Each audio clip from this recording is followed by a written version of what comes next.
Gio Gonzalez tries to become the first 20-game winner in the majors this season. He will take on an Atlanta Braves lineup led by Jason Hayward, third-year major leaguer, having a very strong season with career highs in home runs and RBIs. ESPN Sunday Night Baseball, presented by Taco Bell. The significance of this game: the Nationals are in a great position. Atlanta's in a very good position in the wild card race.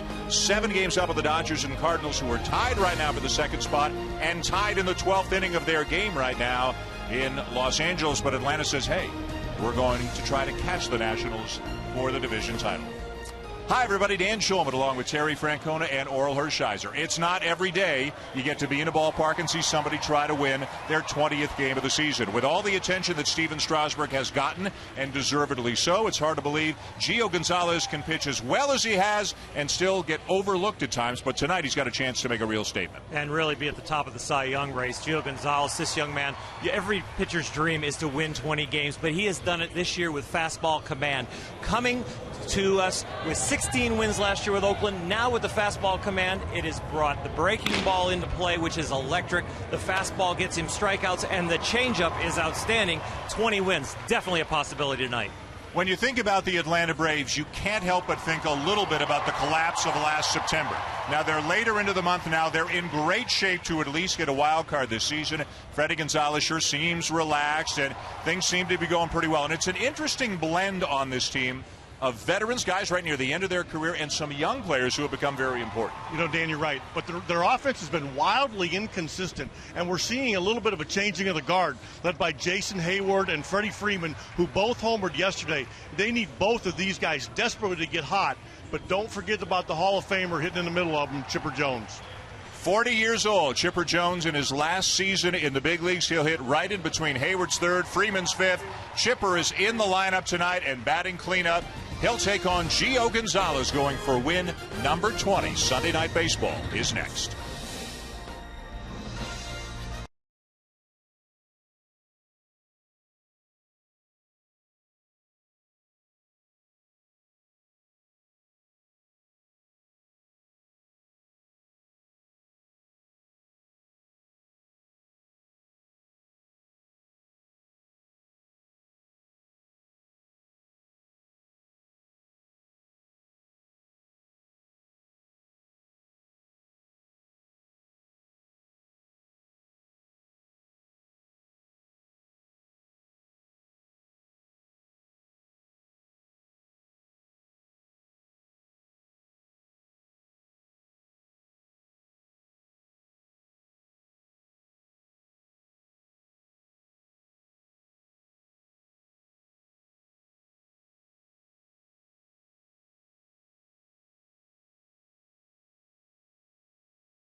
Welcome back to Turner Field here in Atlanta. Sunday Night Baseball on ESPN as the Washington Nationals 33 games over 500 and on their way to the postseason.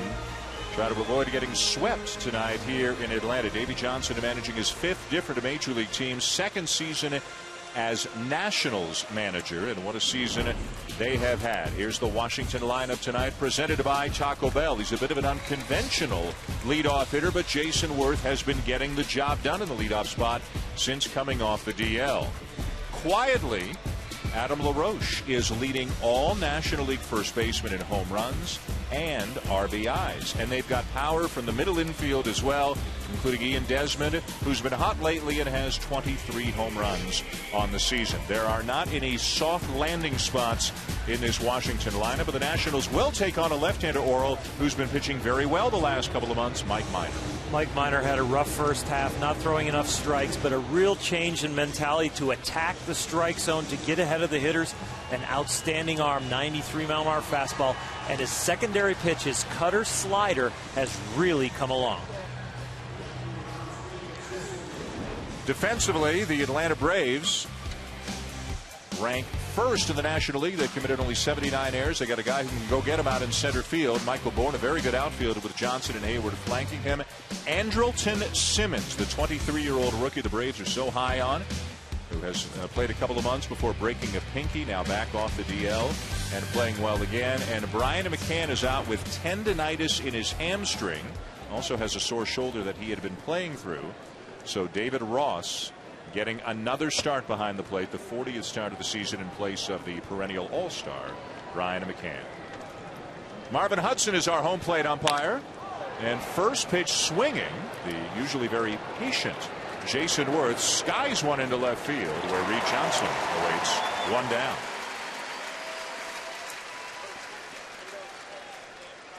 Worth usually sees a lot of pitches, as much as anybody in the league, but swings at the first pitch here tonight, flies out to left field, and that'll bring up Bryce Harper.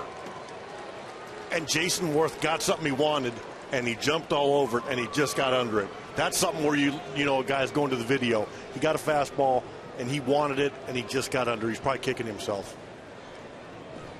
I think he is. 79 degrees at game time here in Atlanta tonight, under cloudy skies most of the day, as Bryce Harper steps in. 19 home runs, rookie of the year candidate in the National League. Only Tony Conigliaro ever has hit more home runs before his 20th birthday than Bryce Harper has hit. And after having, guys, kind of a midseason slump, whatever you want to call it, went cold for 4 or 5 weeks, he has really bounced back here toward the end of the season. Well, he busted on the scene and got so many hits early on. The league made an adjustment, and he had to adjust back. Up the middle, Simmons behind the bag, 2 down. This is a young man, and Atlanta always seems, Tito, to be churning out young players with a lot of promise, and boy, are they excited about Simmons' potential. And you keep hearing different adjectives every time we come in here, especially about his defensive play. One of the words we heard today was imaginative. I mean, and they've had some pretty good shortstops run through here, and they just say he makes all the plays and then some. 23 years of age, 6'2", 170, born in Curacao, and when he got healthy, he got the job back that he had midseason. 2 down, nobody on. The Nationals batting at the top of the first. Third baseman Ryan Zimmerman steps in.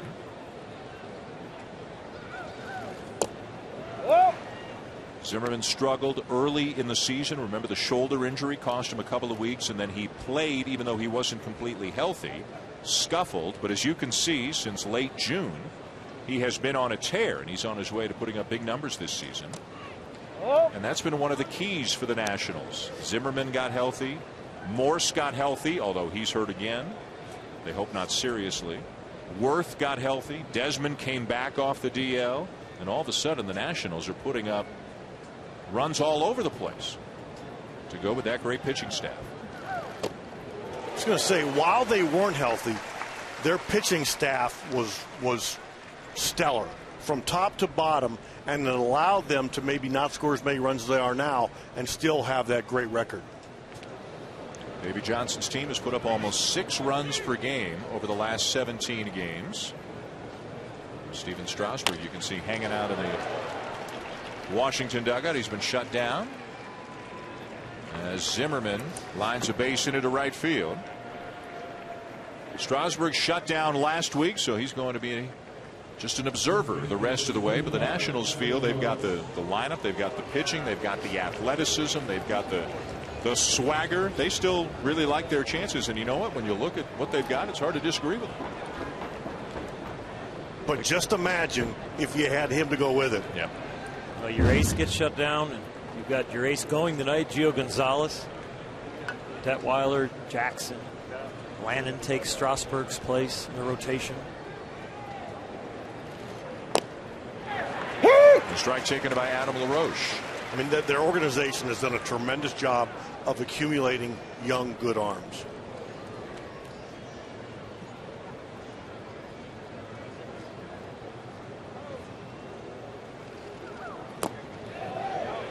Check the swing on the appeal. Didn't go. Another reason why the Nationals are doing so well. I think we can all agree that Strasburg and Bryce Harper are the two household names, the two best known players on this Washington team. But Gio Gonzalez is having a great year. Ian Desmond at short, 23 home runs. And Adam LaRoche quietly, and he does everything quietly, leading all National League first basemen in home runs and RBIs. Into left field, Reed Johnson again, and the inning is over. To the mound when we come back in search of his 20th win of the season, left-hander Gio Gonzalez.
Is presented by Taco Bell. Sometimes you gotta live Moss.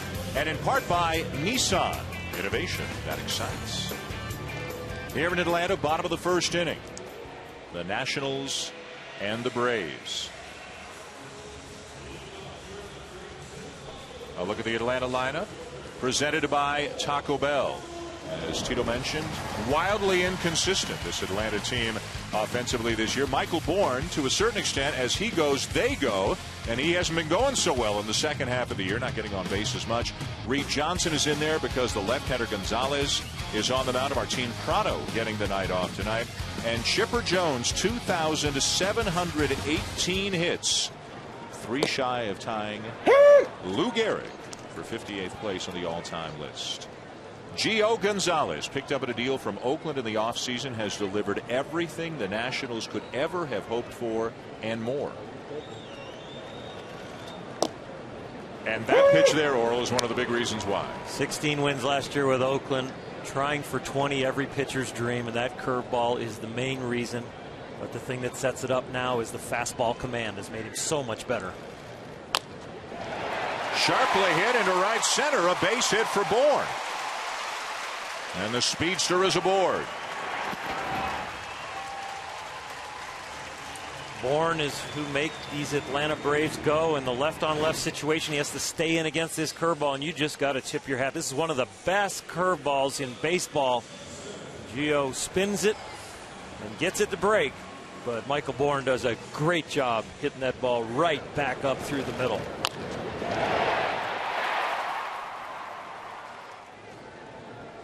Espinosa giving it all he had at second base, but to no avail. And now Bourne, who's got 39 stolen bases on the season, is aboard to lead off the bottom of the first, and the batter is Reed Johnson. Base stealers are 10 for 11 against Gonzalez, with Gonzalez on the mound this year. Bourne is one stolen base shy of his 5th consecutive 40 stolen base season.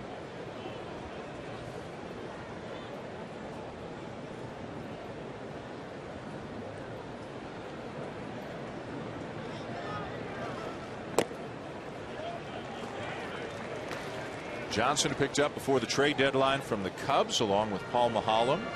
Versatile guy, plays all 3 outfield spots, gets most of his at-bats against lefties. But tonight, it's not Bourne or Hayward who's out, it's Prado who's out. Freddie Gonzalez telling us he recently gave Hayward a day, recently gave Bourne a day, so he wanted to give Prado a day off. And it's not that they're in coast mode or anything, but they've got a pretty comfortable lead in the wild card race right now. You got a good veteran. You want to keep him from getting too much rust. I think Freddie Gonzalez said it right. To keep guys productive, you got to keep them healthy and get them rested. And regardless of whether this game's on national TV or not, it was Martin Prado's day for a day off. Thought it would do him the most good. Prado's played second, short, and third in addition to left for the Braves this year.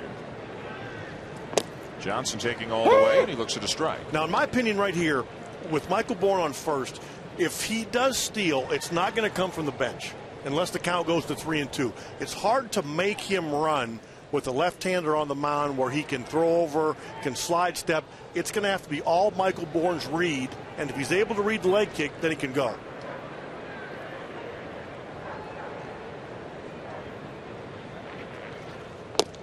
Three and one.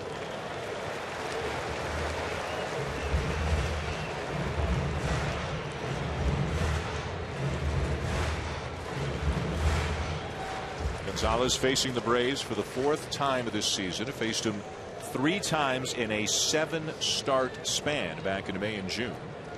Johnson trying to make something happen. The Braves batting in the bottom of the first.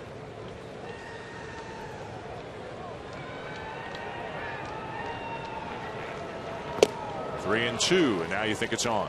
What I say is it'll come from the bench now. From the bench now. Yeah, if it's a must go, and then the runner would treat it almost like a hit and run.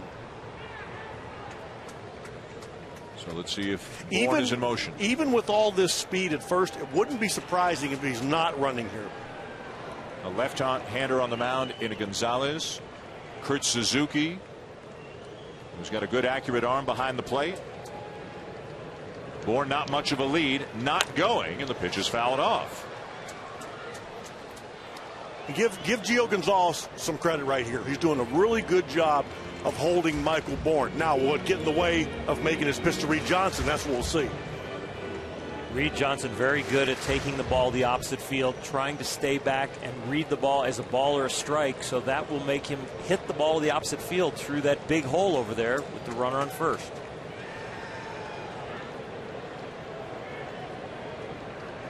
Now he goes, and it's fouled back by Johnson.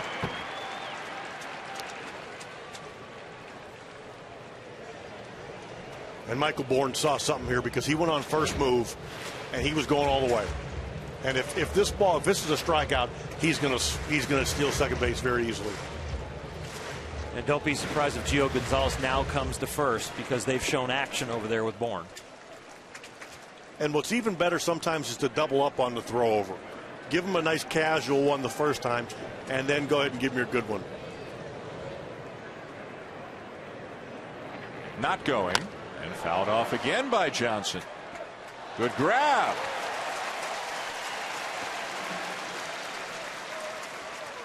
Web gem in the stands. Can you have web gems in the stands? I think we just did.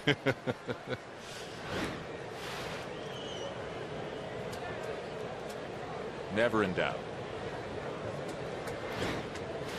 Glove's 3 feet long. He should catch it. Meanwhile, the 9th pitch of the at-bat between Gonzalez and Johnson after a throw to first. We talk so often about a pitcher settling into the game. This is exactly the opposite of that. You got one of the best base runners on first. You got a full count on your number 2 hitter, and you have big Jason Hayward standing there on deck.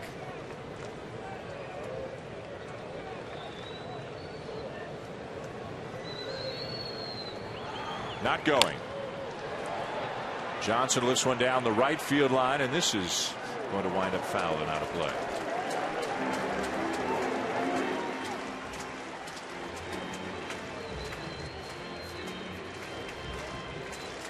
Gio's pounding the strike zone, showing that he can throw the strikes. But with Reed Johnson, watch all 3 of those foul balls going to the right side. I'm surprised that Dan Uggla is still pinching up the middle. I know there's a possibility of a double play, but I would shade a little bit more to the right.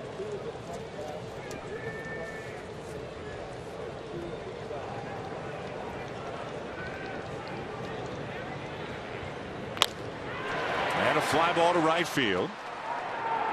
Right at Jason Worth, and Johnson finally retired for out number 1. So Gonzalez wins the battle, but big picture, Oral, does that take a lot out of you? He's had to throw 10 pitches there just to get his first out of the night. Well, the fact that he is throwing strikes is a good sign. In his last outing, he had trouble throwing strikes for the first 3 innings. Had not given up a hit, but walked 4. Just the fact he's in the zone is a good thing for the Nationals. And now he'll face Jason Hayward. Hayward hitting .274 on the season. You can see career highs in a number of categories. This is his 3rd major league season. Hitting just .227 though against lefties.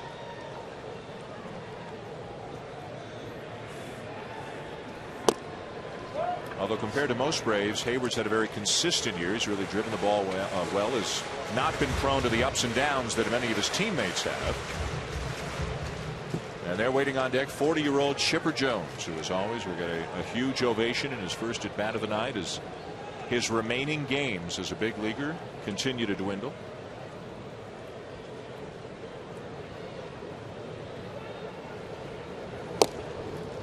It's been interesting to see around baseball all the ovations that Chipper's gotten on the road, all the gifts he's gotten, all the adulation that he's gotten. We were talking this morning, you probably have to go back to Cal Ripken to remember the last player who got this kind of a response in his last season in the big leagues.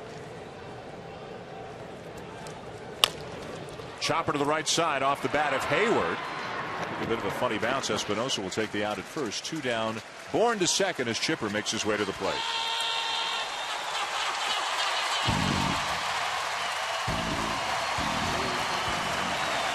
Chipper Jones.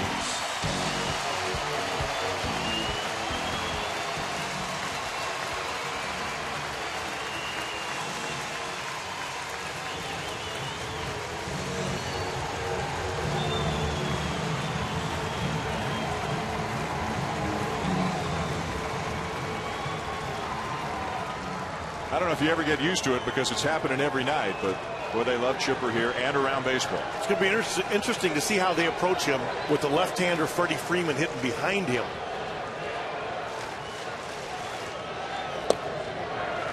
Breaking ball for a strike. 40 years old, still hitting almost 300 as Freeman awaits on deck. So you've got a 23-year-old Hayward hitting third, a 40-year-old hitting cleanup, and a 23-year-old Freeman hitting fifth. One of the great switch hitters of all time. Power-wise, behind only Mantle and Murray. One of the great third basemen of all time. An MVP, a batting champion, a world champion, a silver slugger, you name it, he's done it.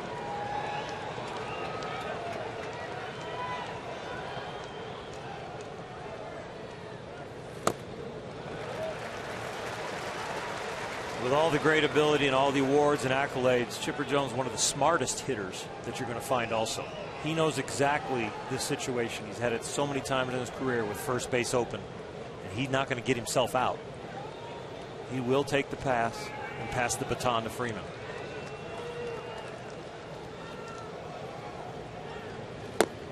You had some battles? We had a lot of battles. They're a lot of fun, and I'm sure the numbers are in his favor. But it's always fun to compete against somebody who has a passion for the game and gives everything they can, and then has tremendous ability. He's a great measuring stick for all the pitchers that have faced him.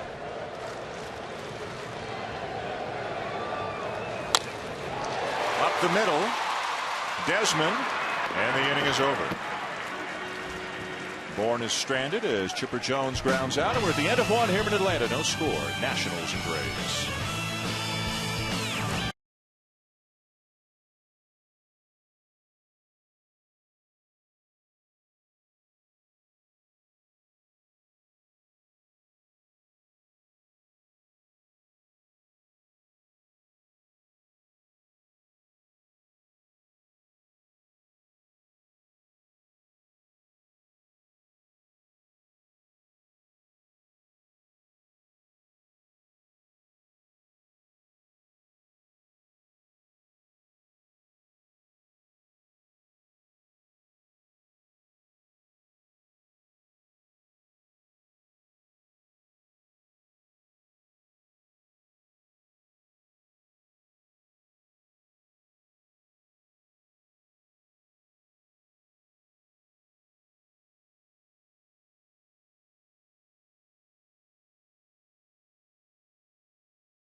Top of the second in Atlanta, no score.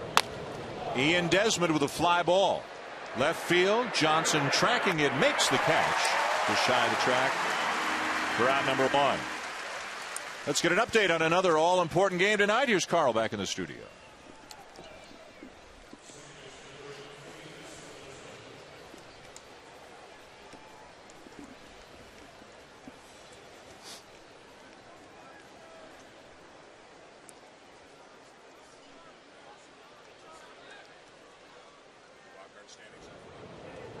All right, Carl, Barry, thank you very much. It's a huge game, the final game of a four-game series between the Dodgers and Cardinals, with the Dodgers winning 2 of the first 3. Danny Espinosa swings at the first pitch, and right now the Nationals are making it easy on Mike Minor. Well, Atlanta is the leader in the wild card race in the National League. They've got a comfortable lead ahead of both St. Louis and Los Angeles, who are battling for that second wild card spot right now. Don't tell Freddie Gonzalez they're home and cooled out, but the numbers suggest they're in pretty good shape right now. The winner of that Dodger Cardinal game will have sole possession of the second wild card spot. The loser will be a game back of the second wild card spot. Milwaukee won today. Milwaukee is still hanging around, so at the end of the night, one way or the other, Milwaukee will be 2.5 out of a playoff spot. And again, Atlanta 6.5 back of Washington. But they're saying, guys, don't count us out just yet. Until we're mathematically eliminated, we're going for the division, which is what you got to say, right? But you got to believe at some point they want to be able to set up their rotation. And you just hope you set it up for more than one day. Yeah. If they're out 5 games with 6 to go, they're going to be setting it up for the wild card game. They're not going to be chasing. So much different this year with the one game wild card round instead of going right into the division series where you play a 3 out of 5. Everybody wants to avoid that wild card game if at all possible. And depending on how things play out, these two teams could meet in the playoffs in the division series. If Atlanta were to win the wild card game and Washington winds up with the best record in the National League, they would play each other. Remember that rule where the wild card team couldn't play a team in its own division in the division series round? That no longer exists.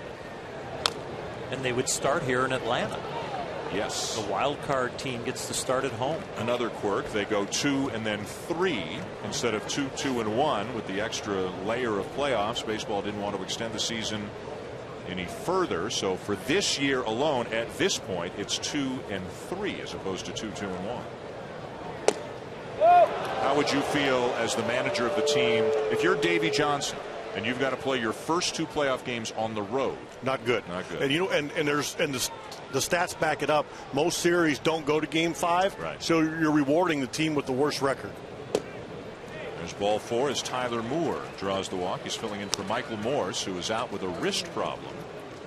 They're hoping to get him back in a couple of days, although they really don't know. Morse, of course, one of the big power hitters on this team, is the first 50 games of the season with a lat injury, now out with a wrist injury. And Davey Johnson describing Morse as a bottom hand hitter, and it's in his bottom hand, his left hand, and he just can't swing with the same force that he's used to swinging with.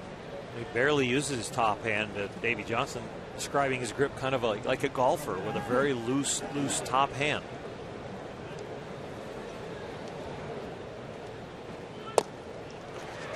Kurt Suzuki looks at a strike. Washington catcher acquired midseason from Oakland, where of course for a couple of years he caught Gio Gonzalez, so he comes over to the Nationals, is reunited with tonight's starting pitcher. Suzuki, a very good defensive catcher.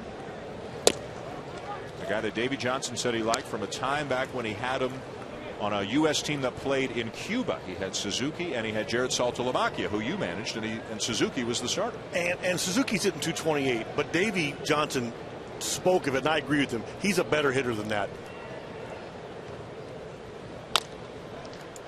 Bouncer to short. Inning open. No score going to the bottom of the second. We'll see Freddie Freeman, the big slugging first baseman for the Braves, when we come back.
The Nationals and the Braves are scoreless. Dan Schulman, Terry Francona, Oral Hershiser, and down on the field, Buster Olney.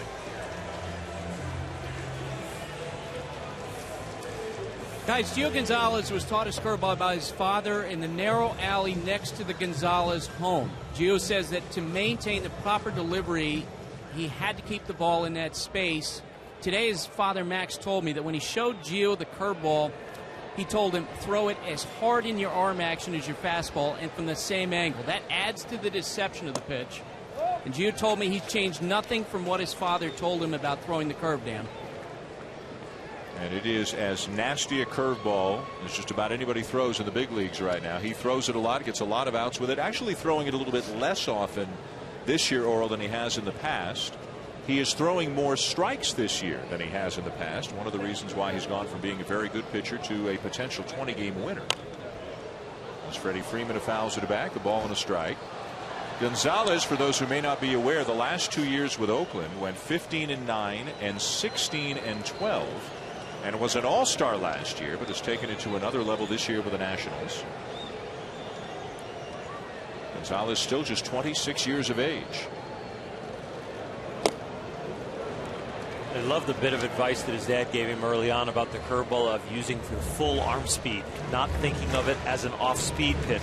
So many youngsters, when they learn the curveball, think to slow down because it's an off-speed pitch. Full arm speed puts it into the ball, and then that makes it spin better and makes a great break. And he just looks like he's built for innings. I mean, you know, easy delivery, not putting a lot of oomph into every single pitch. There's just a great relationship between his fastball and his curveball. There has been for the last 3 years. But when you see it as a hitter and look at halfway to the plate, boom, now it starts to break, and look how far it breaks and how much depth it still has. And he gets a strikeout with a curveball. Freeman thought that pitch was high. But Freddie Freeman, with that curveball, we just talked about how much depth it has at the end, and this one is hanging, but it finishes just enough to get in the strike zone. The first one really breaks hard, and Freeman does a great job taking that.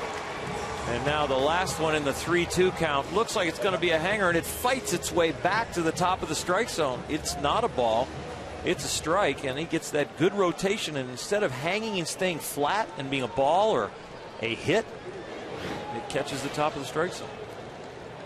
And even though that wasn't one of his better ones, when you throw it 3-2 to a left-hand hitter, 9 times out of 10, it doesn't matter. Tip your hat? Yes. Hope he calls it a ball. Fouled off by Dan Uggla. That strikeout by Gonzalez is 192nd of the season. Well, everybody puts a lot of strain on their arm when they throw, and you just look at that super slow-mo, what the arm goes through to throw any pitch, fastball, changeup, or curveball, that being the curveball there.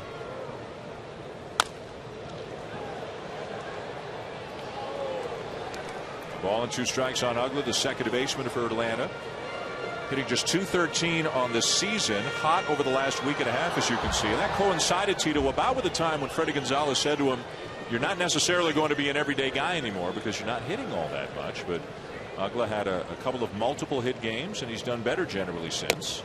And the one thing Dan Uggla has continued to do from day one until now is take his walks. He has 86 walks this year. So despite hitting .213, he's still getting on base. 18 homers, 66 RBIs.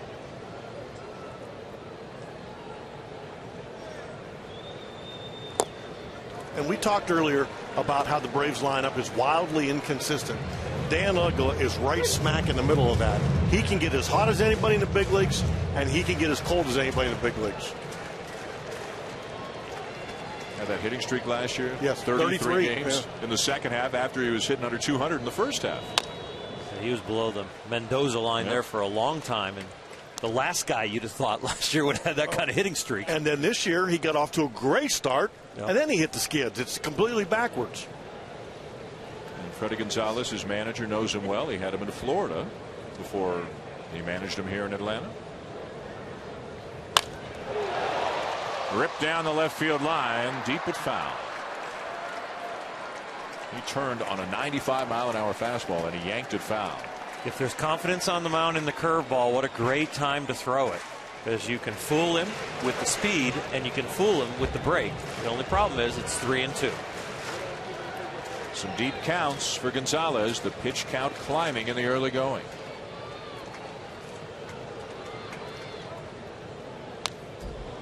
Challenged him with 95.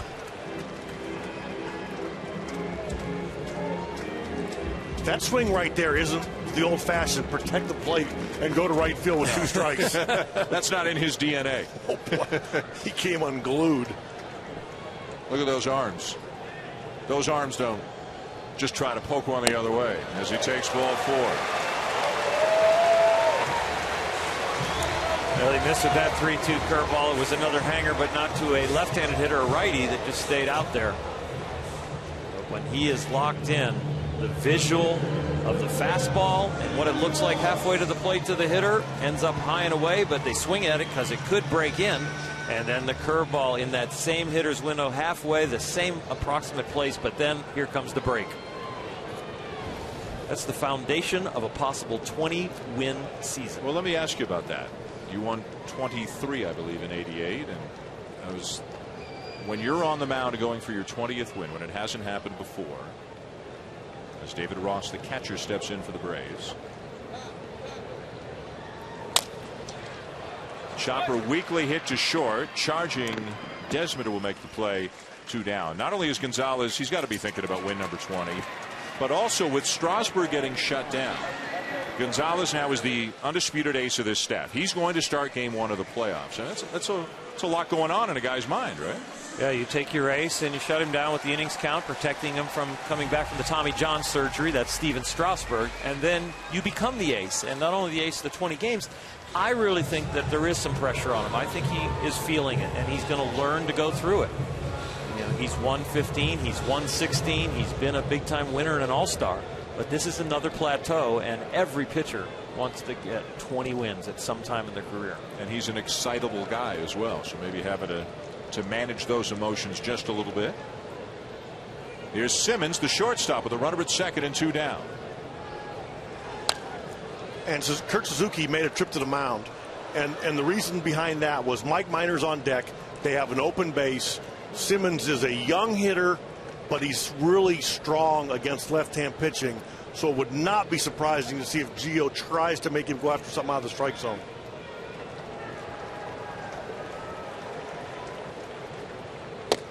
We can tell you on the out-of-town scoreboard that game in Los Angeles is over. The Cardinals have defeated the Dodgers 5-2 in 12 innings. So they wind up splitting that 4-game series. And the Cardinals are now in sole possession of the second wild card spot of the National League. The Dodgers are a game back. The Dodgers, by the way, are heading to Washington for a series this week, and then to Cincinnati, where we'll see them on Sunday Night Baseball next week. And then they're playing San Diego, and the Padres are playing about as well as anybody right now. And you heard a lot of the Cardinal players today talk about having to be a must-win. I don't know about that, but it was a big swing game.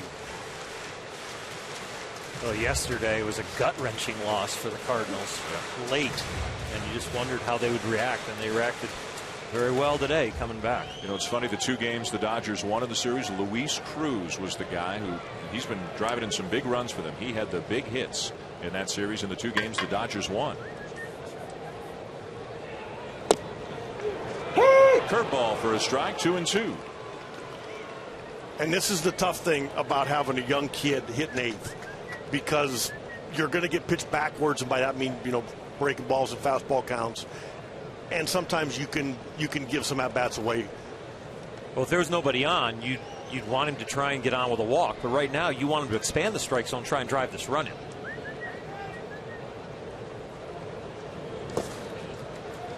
So this is, I think, you know what, though, or another way to look at it too, though, is obviously you want to score, right? But if you don't, if you get Mike Minor out of the way, I understand. At least you start off with Michael Bourne the next inning.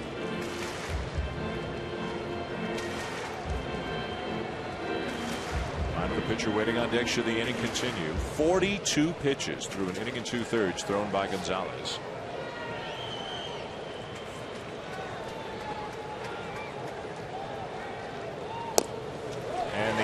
will continue as he issues his second walk here in the second inning.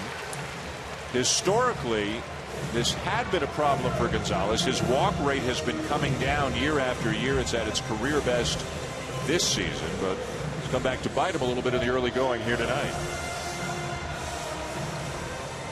And you can see the steady improvement. The walks start to get better, and he's only 26 years old. This is not a finished product. Even though he has a chance to win the Cy Young this year, win 20 games, he still has a lot of room to improve. So first and second, and if nothing else, the Braves get the pitcher spot out of the way as Minor swings and misses. And one of the best ways to beat an ace is to get him out of the game.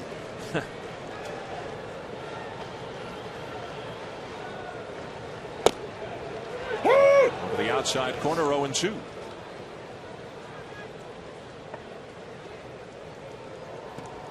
Gio's pitch count high, and that's the only stat really that has kept him from being in the top 10 in innings also in the National League. When the voters go down the stats and they look at the wins, and he's #1. The ERA, he's 5th right now, but innings pitched, they're going to see he's not in the top 10, and that's just because of some of these deep pitch counts that he gets into from a few too many walks. He's definitely up there. R.A. Dickey certainly still in the conversation. Johnny Cueto was hit recently, but he's still got good numbers, very good numbers.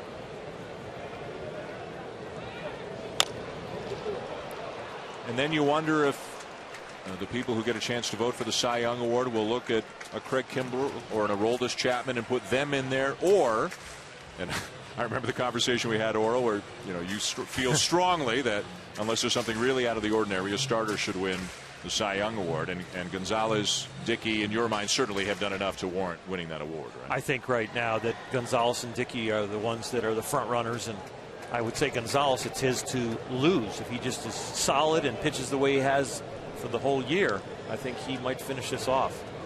The Mets are doing everything they can to get R.A. Dickey a shot at 20 wins.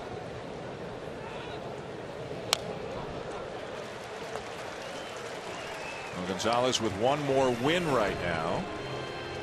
Dickey has a better ERA than Gio Gonzalez, although it's not that different. You can see Johnny Cueto's got some terrific numbers as well. And just Bugs Bunny numbers for Craig Kimbrell. Yeah. And Aroldis Chapman is still sidelined now with a shoulder fatigue. He's had an outstanding year. 2-2 the count on Minor. 28 pitches in the inning, 49 through an inning and 2/3 for Gonzalez. If this is a ball, 6 of the 9 hitters have gone to 3-ball counts. That's a lot of pitches when you're getting 50.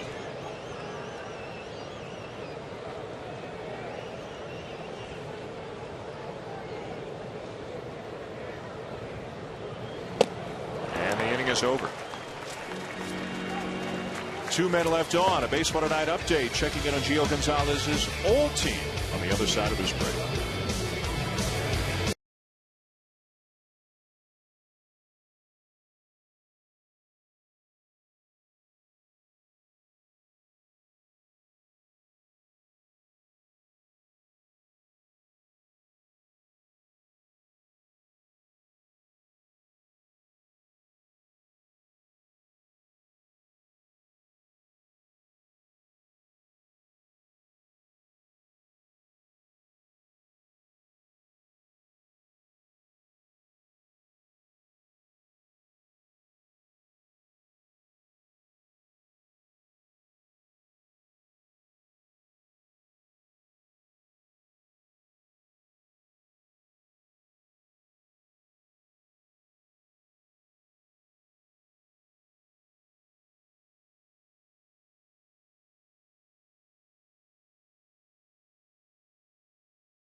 Results. Oakland still leads the wild card race. Baltimore's 2 back of them. The Orioles holding the 2nd wild card spot in the American League. Man, did the Angels need a win today. They are 2.5 out of a playoff spot right now. And time's starting to run out a little bit on the Rays. It's going to be tough for Tampa Bay given the deficit that they have dug themselves now. 4 out of a playoff spot. Detroit's in better shape in the AL Central than they are in the wild card race. And remember, the Tigers have a makeup game tomorrow in Chicago against the White Sox because of the rain out last week. Obviously, that is an enormously important game for those 2 teams. Not a good day for Detroit. No.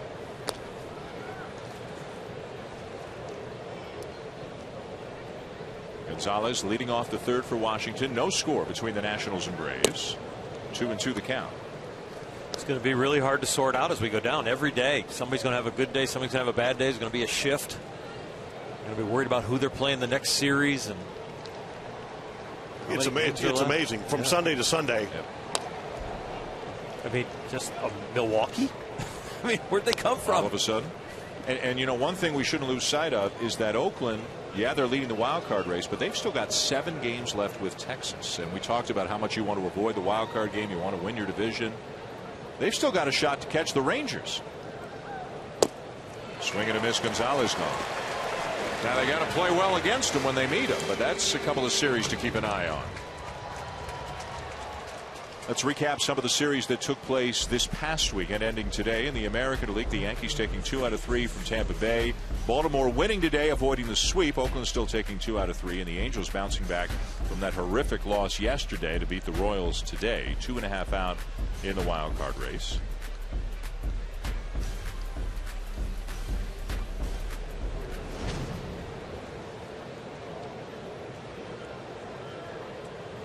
Back to the top of the order for Jason Worth. Hit a fly ball to left field his first time up.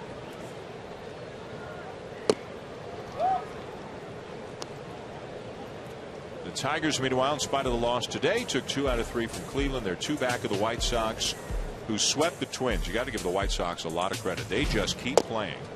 And again, that game tomorrow is a big one. The Tigers, by the way, are on ESPN Wednesday night as they host Oakland. Justin Verlander will pitch in that game. Every game becoming so important.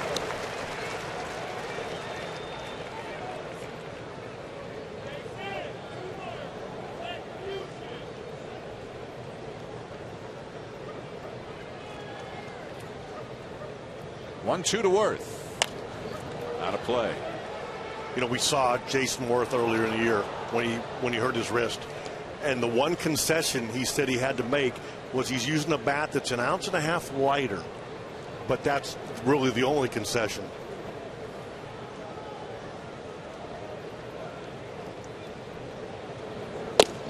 Over the outside corner for strike 3 call.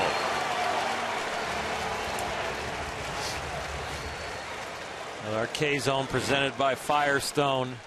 I tell you what, he touches the edge of the rubber right here. Boom. Gets a little fastball right on the corner for strike 3. One sets it up. The next one, Worth didn't think he could do it again, and he did. Back-to-back strikeouts for Minor here in the 3rd inning, and the batter is Bryce Harper.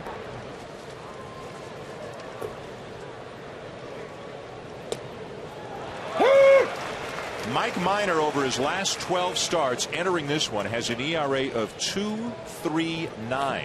Only 4-4, though, not getting a lot of run support. But it's amazing how Atlanta's starting rotation has changed, not only this year, but last year as well, over the course of each season. Right now, the guy pitching the best of anybody, and I don't mean anybody in Atlanta, I mean anybody, is Chris Medlin. He's got an ERA under 1 in his last 8 starts. You've got Tim Hudson, of course. You've got Paul Maholm, who they got from the Cubs. Tommy Hanson scuffling a little bit right now, and you've got Minor, who's pitching really well lately. And they thought probably Brandon Beachy would have been a significant factor this year. Maybe Jair Jurgens maybe come in and come back a little bit. They've even had to reach down and grab Ben Sheets, who had some starts for him, who's now reactivated in the bullpen. So they have shown that they've had to use all their depth. But Minor is right in the middle. If they go deep in the playoffs, he's right in the middle of it. Harper loops one into left field, and a running catch made by Reed Johnson to win the inning. 3 up and 3 down to go the Nationals in the top of the third. Still no score.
It doesn't matter if it's 33 or 34, ash or maple, two-toned or solid. It's the only tool you've got to go up against the nastiest stuff in the world. Defend off the deuce, beat back the hammer. The only hope to turn around a 95-mile-per-hour fastball. High fly ball! Deep to right field! And possibly the entire season. What a 19-year run it has been for Chipper Jones, a former first overall pick, a former MVP and a batting champ. And they've been saying thank you, Chipper, here in Atlanta and around baseball all season long as the 40-year-old moves day by day closer to retirement. Due up fourth here in the bottom of the third. No score between the Nationals and the Braves. Guy who just looks like he was born to play baseball. Back when I was a young manager with the Philadelphia Phillies, Kurt Schilling was our just ace bar none. Yeah. Punching out 300 a year. Yeah. And he used to have some unbelievable batters with Chipper Jones. Chipper with a better than 300 career average, 468 home runs. Only Mickey Mantle and Eddie Murray as switch hitters have ever hit more. Over 1,600 RBIs. 1-2 the count on Bourne.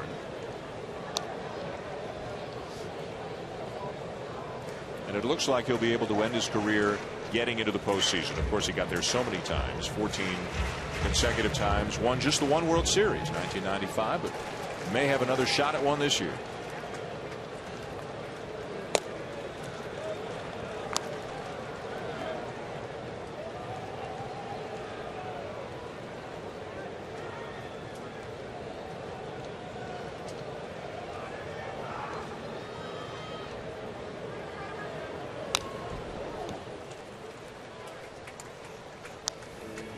As mentioned, Chipper, one of the great switch hitters in baseball history. Frankie Frisch, the only switch hitter with a better all-time career batting average. Mantle and Murray, the only guys ahead of him in home runs. Eddie Murray, the only guy ahead of him in RBIs, just past Mickey Mantle. His hero. The reason Chipper is a switch hitter is because of Mickey Mantle.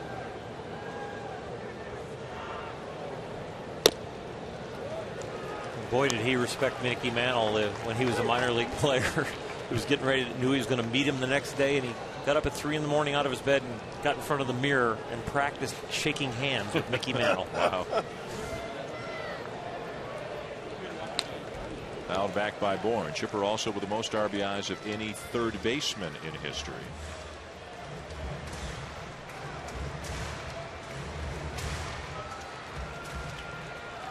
Never looked like the moment was too big for him. Not from the day he showed up in the big leagues. Ball 4. Bourne aboard to begin the third. One of the perks when you're Chipper Jones is you get the going away tour in your final season in the big leagues, and the gifts have been an interesting collection of things. A Stan Musial signed jersey. How about a surfboard? What else in San Diego? And speaking of what else, a year's supply of brat from the good folks in Milwaukee. Now you're talking. Some imaginative gifts.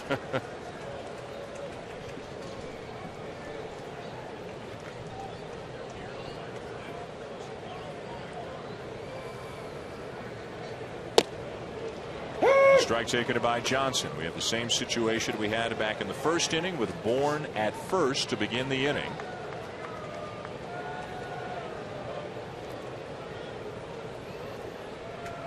A little more information down there for Michael Bourne since he got to see Gio in his first time over there. A little quicker reading the move.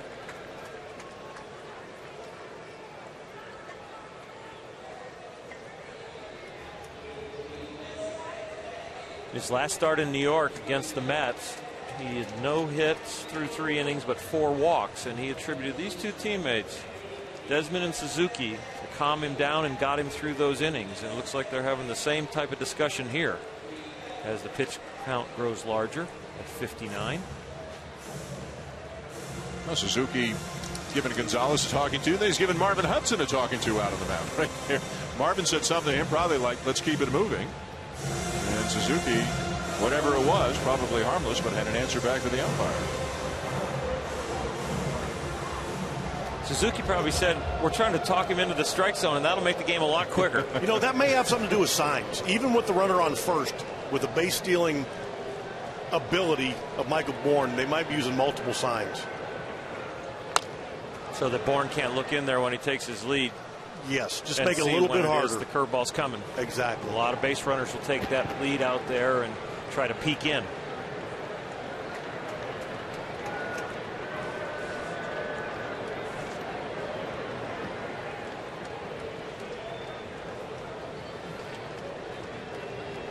Randy Knorr, the bench coach, relaying the signs out to Suzuki behind the plate. Bourne at first, 0-2 the count on Johnson. Sharply hit to short and caught by Desmond for out number 1.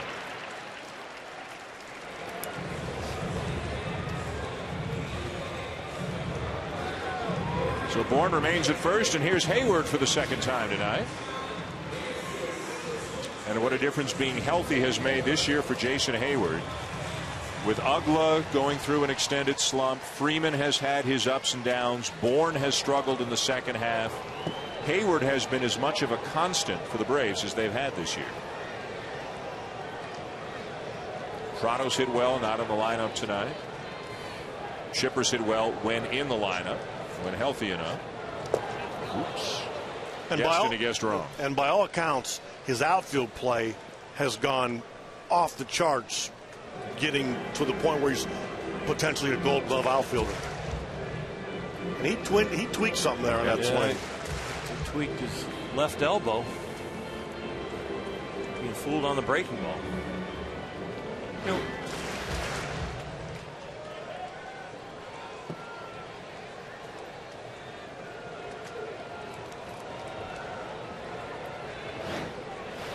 You don't seem to see it in the swing, but you see it in the wince. What a blessing for the Braves and the way they've set the organization up to have Chipper Jones retiring as the face of the organization and being able to hand it off to Freeman, Hayward, and even McCann to hit in the middle of the order. Talk about ready for a transition. I mean, and they're all, you know, under 25 years old. McCann having a down year and banged up by injuries, but when he's healthy, those guys can hit 3, 4, 5.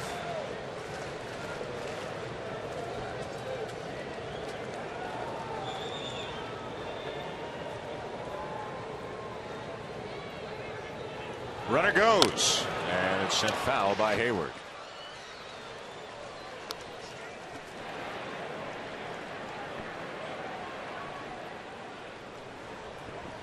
And as you can tell by Michael Bourne sliding into second and not picking up the ball in the hitting zone, that's a straight steal. He's running on his own. That's not a hit and run. Jason Hayward just liked the pitch, and he's hitting in your 3 hole, so you certainly don't want him taking.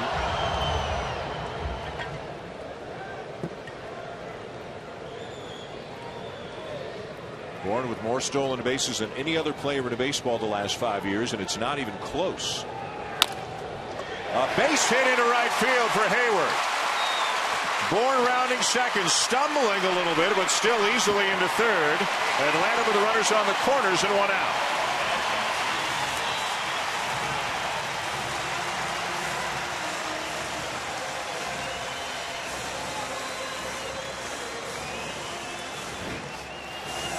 Michael Bourne, he bluffs the steal, so now he doesn't get a real good secondary lead. Actually has to go back to first to avoid the ball, and this is what speed does. He even stumbled coming around second and still has the speed to get to third. Talk about why they need him on base to make the offense go.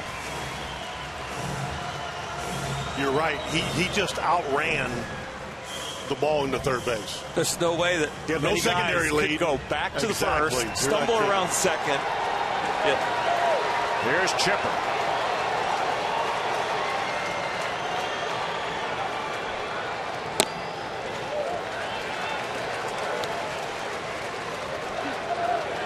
And I just think the cat-mouse game between pitcher and hitter in this instance is so interesting because of Freeman. And Freddie Freeman's a good hitter, but he's left-handed, and he's weaker against left-hand pitchers. Struck out his first time up. You know, a prime of a career, the prime of the career is when the X factor is experience and ability is there. Well, the experience is huge here. There's probably about 80% of this at bat is experience and 20% is ability. But this is a really strong mind in this situation. He's going to figure out a way to try and get it done.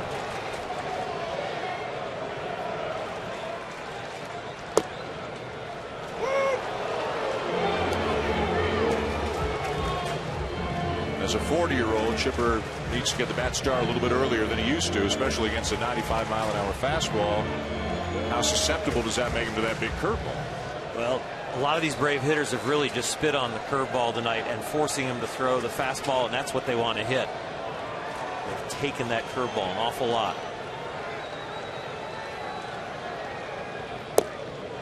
Fastball down and away.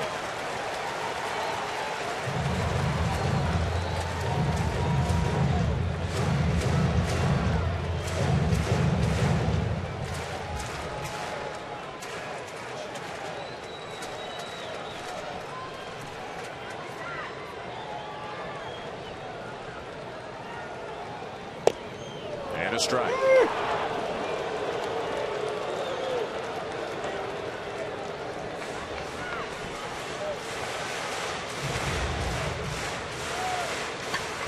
Gonzalez about to throw his 70th pitch of the ball game. He's got a 1 out here in the third, and he's in a jam. First and third, 1 out.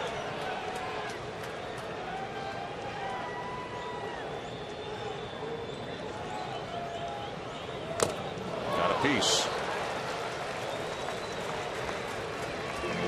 This pitch count the way it is at 70, Gonzalez isn't going to be around a long time on national TV for all the voters to watch him. He's got about 2 more innings. He's on a 5-inning pace for sure. He's got about 2 more innings and he's going to be gone. Looking for win number 20 here tonight. He would become the first pitcher in baseball this year to reach that plateau.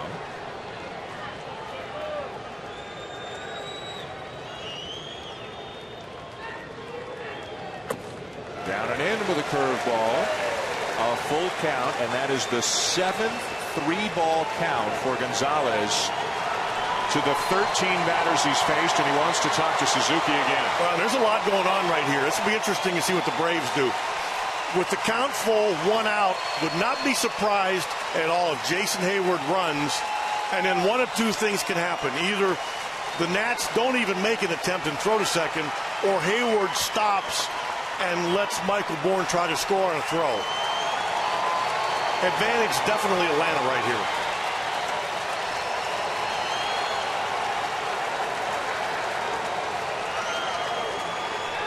The throw to first.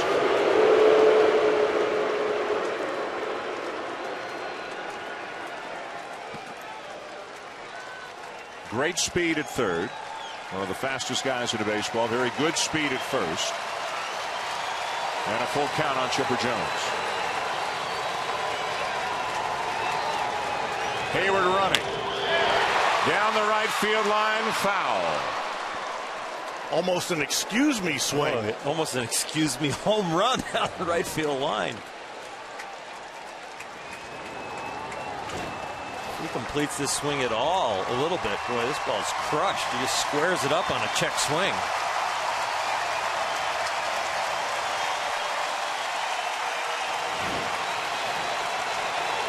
I think Freddie Freeman needs to be careful at first. He went on first move there. I'm sorry, Hayward. I apologize.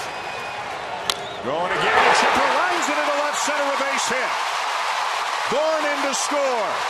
Hayward's going to be held at third on the long RBI single. The Braves have a 1-0 lead.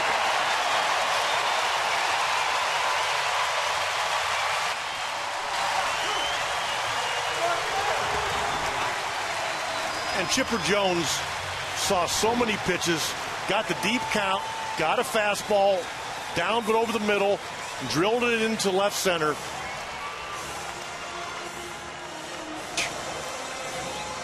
And I actually think Jason Hayward had a chance to score. I think Brian Snitker wanted to bring him, but and we'll see right here as Hayward's coming into third, he picks up the ball and kind of slows down just a half step, because where this ball ended up, if they kept him coming, he scores easily.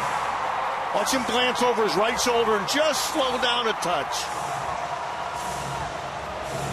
Would you prefer him not to look at all, just to rely completely on his third base coach? I'm okay with the guy knowing where the ball is all the time, as long as it doesn't slow you down. So Chipper Jones with the RBI single. Career hit number 2719. Career RBI number 1620.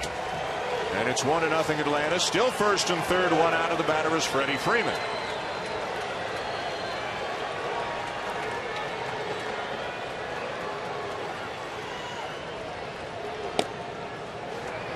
Atlanta looking for the sweep here tonight. Trying to sweep a team that had played very well against them this year, but a team they very easily could meet in the postseason.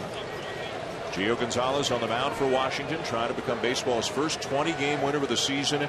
But look at the pitch count. Deep count after deep count of the Braves finally getting to him here in the third.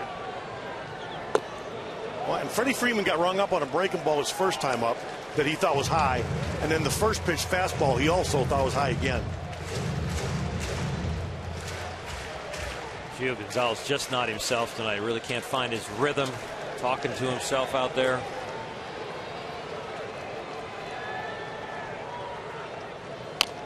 Breaking ball pulled foul.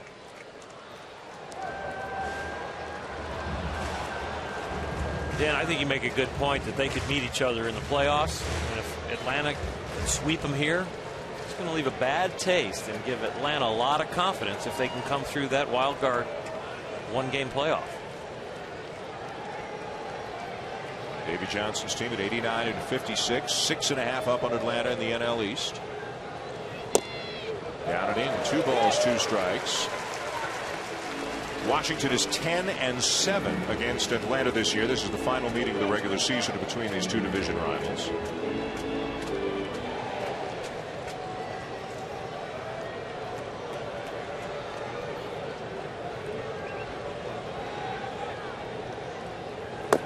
Another 3-ball count. It's one thing to be wild with your command, but then once you get ahead of guys, you know, and get the 2 strikes, can you put him away? And he can't. There's been 1, 2, 3, 4, 5 batters already that he's had to use 7 pitches or more to conclude an at bat.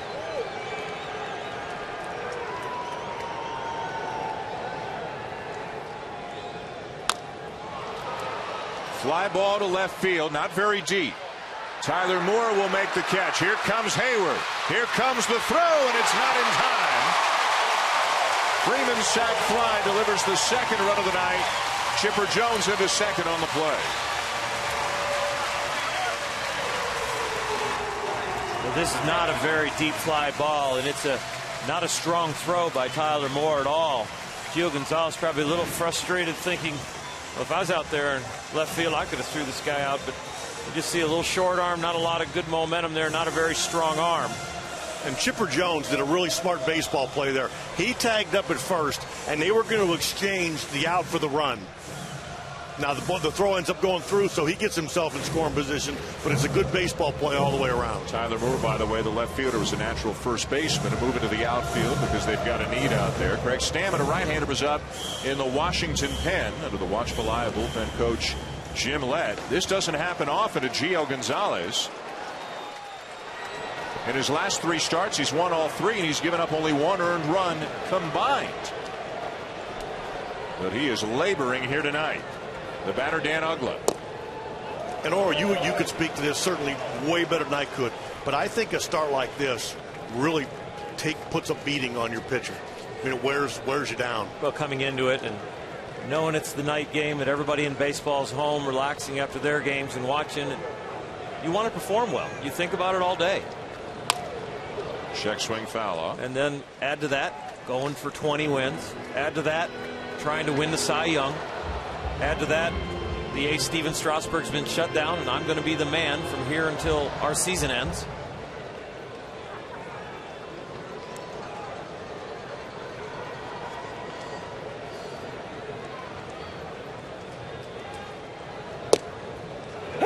One and 2, the count on Uggla. Gonzalez has given up 3 hits and 3 walks through 2 2/3. One of those walks to Uggla. And each and every inning has been a long one with a lot of pitches. And now this inning is over. But a couple of runs in off Gonzalez for the Atlanta Braves, including Chipper Jones driving in one with a base hit, as the future Hall of Famer helps Atlanta to a 2-0 lead.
Presented by Taco Bell.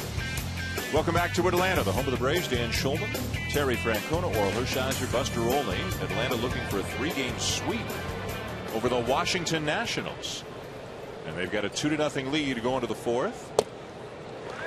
As Ryan Zimmerman takes a strike from Mike Minor. Zimmerman with a base hit back in the first inning. That's the only hit the Nationals have off Minor thus far.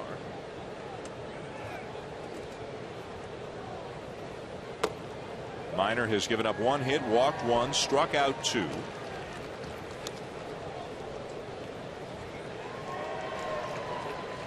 The 24-year-old lefty, a graduate of Vanderbilt, which holds a place near and dear to the heart of Buster Olney. This is low ball 2-1. Look at the difference in the pitch count through 3 innings.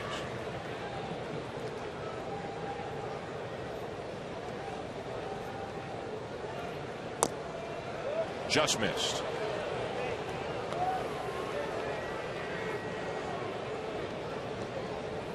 After Zimmerman, LaRoche and Desmond, 3, 4, and 5. Part of an infield that has supplied Washington with more power than any other infield in baseball. There's a base hit into right field. Zimmerman is 2 for 2. ESPN Sunday Night Baseball, presented by Taco Bell, is brought to you by the all-new Dodge Dart. Dodge, new rules. Zimmerman and his 22 home runs aboard. LaRoche, the first baseman, has 30. Desmond, the shortstop, has 23. Espinosa, the second baseman, has 16. That's terrific production.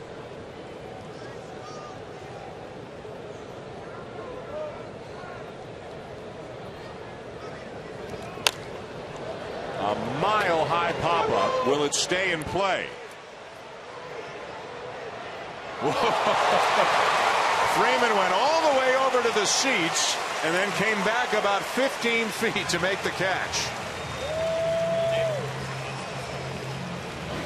That's a lonely feeling right there. He did exactly what you're supposed to do. He got over to the seats, then he realized that ball's drifting back. It's actually a really tough play. That ball did what pop-ups behind home plate. It came back like it does to catchers.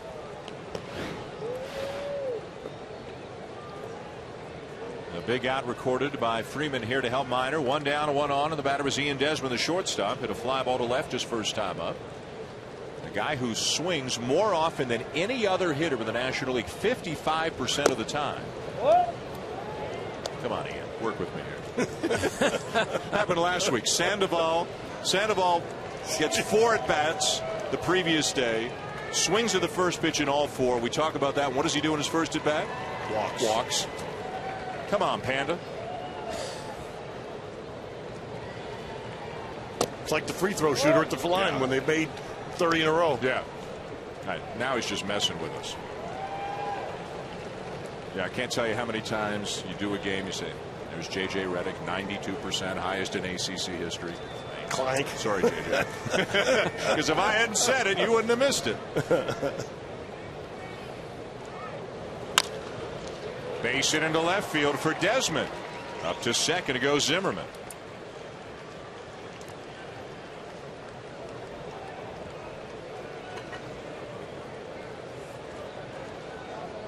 Be interesting to see if the Nats can extend this inning. What they're going to do with their bullpen. Well, you got to believe they're going to give Gio a chance at 20 wins. That's a tough decision.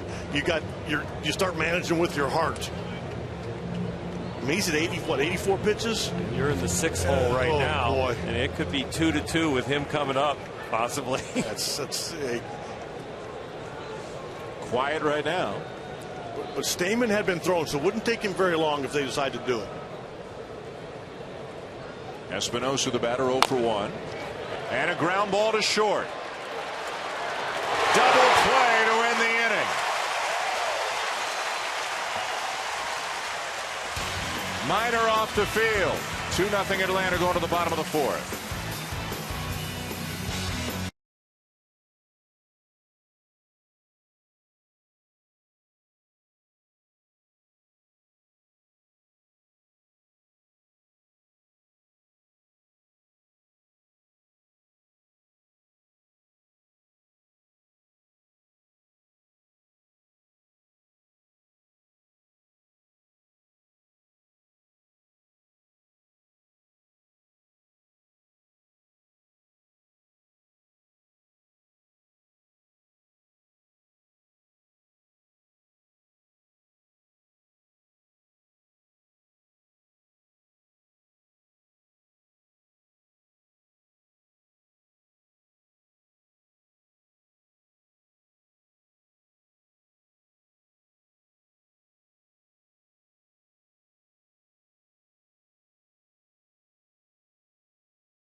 continues tomorrow night from right here in Atlanta. Monday Night Countdown, served by Applebee's, comes your way at 6:30 Eastern Time. Then at 8:30, Peyton Manning makes his Broncos Monday night debut as Denver takes on the Falcons. Monday Night Football, Broncos Falcons tomorrow at 8:30 on ESPN. In Week 1, Peyton Manning, what a debut for the Broncos. 2 touchdown passes, including the 400th of his career. Denver beats Pittsburgh 31-19. As for Matt Ryan, he threw for 3 touchdowns and ran for another. Atlanta all over Kansas City 40-24. It should be fun tomorrow night right here in Atlanta. Peyton Manning and Matt Ryan going at it, the Broncos and the Falcons, with none other than Mr. Francona deciding, you know what, I'm just going to hang around Atlanta, go see the football game tomorrow. You know what, why not? Matty Ice was at Boston College when I was in Boston. There you go. Getting to see Peyton Manning in person.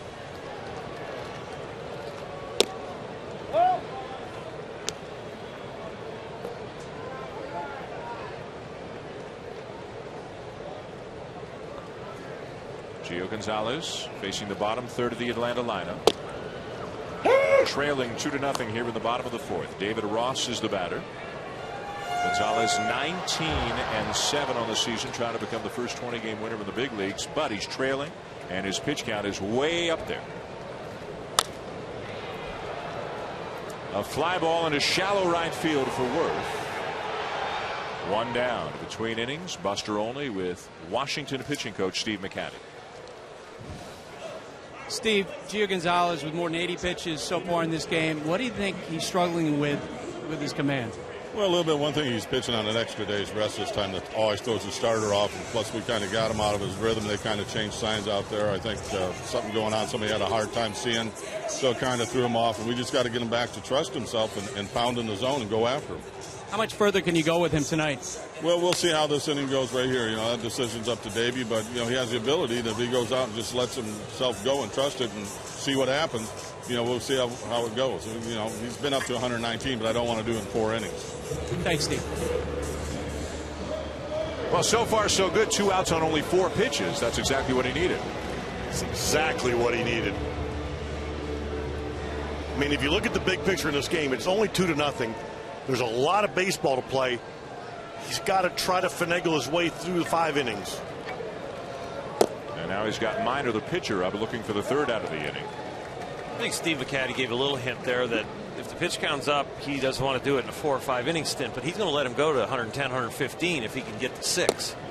But he's got to be efficient and quickly like he is this inning. At some point, do you think, Tito, they'll start keeping him to 5 innings in his last couple of starts of the season with them being in the position? Definitely. Because as you get deeper in postseason, you got to ride guys like this, and they're gonna ask a lot of him. So you want that tank to be full.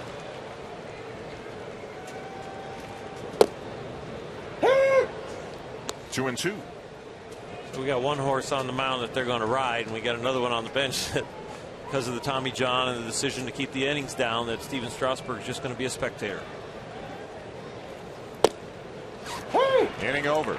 So a quick inning for Gonzalez. 4 in the books in Atlanta. The Braves still lead 2-0.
Sunday Night Baseball on ESPN with Oral Hershiser, Terry Francona, and Buster Olney. I'm Dan Schulman. You're looking at left-hander Mike Minor, who's been terrific through 4. Tyler Moore takes slow ball 1. It'll be Moore, Kurt Suzuki, and then the pitcher Gio Gonzalez due up here in the 5th inning with the Nationals trailing 2-0. Moore with a lot of pop, getting a chance to play for the injured Michael Morse.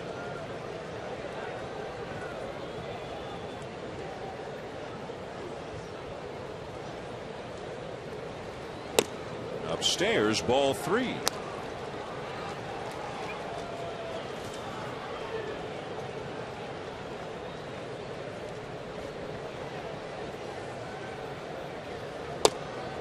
And a strike at the belt, 3-1 on Moore.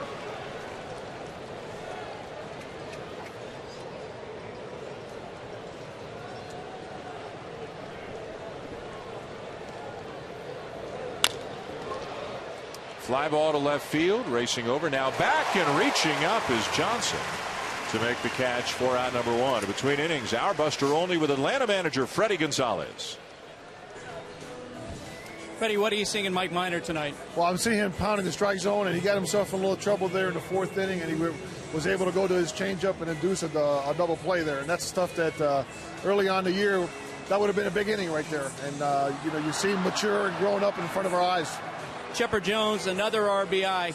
If he didn't have to play in the field and he wanted to play past this year, how much longer do you think he could stay in baseball as a hitter? Well, he could definitely do it. I don't know how much he wants to play after this, but he's impressive offensively. He's still scary at the plate. Freddie, thank you. Scary enough that Freddie's got him batting cleanup behind Jason Hayward, ahead of Freddie Freeman.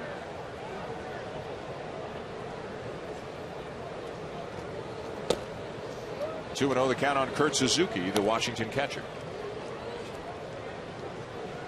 We got a little light drizzle, fellas, beginning to fall here in Atlanta. There's Gio Gonzalez. He is out in the on-deck circle, chatting it up with the fans.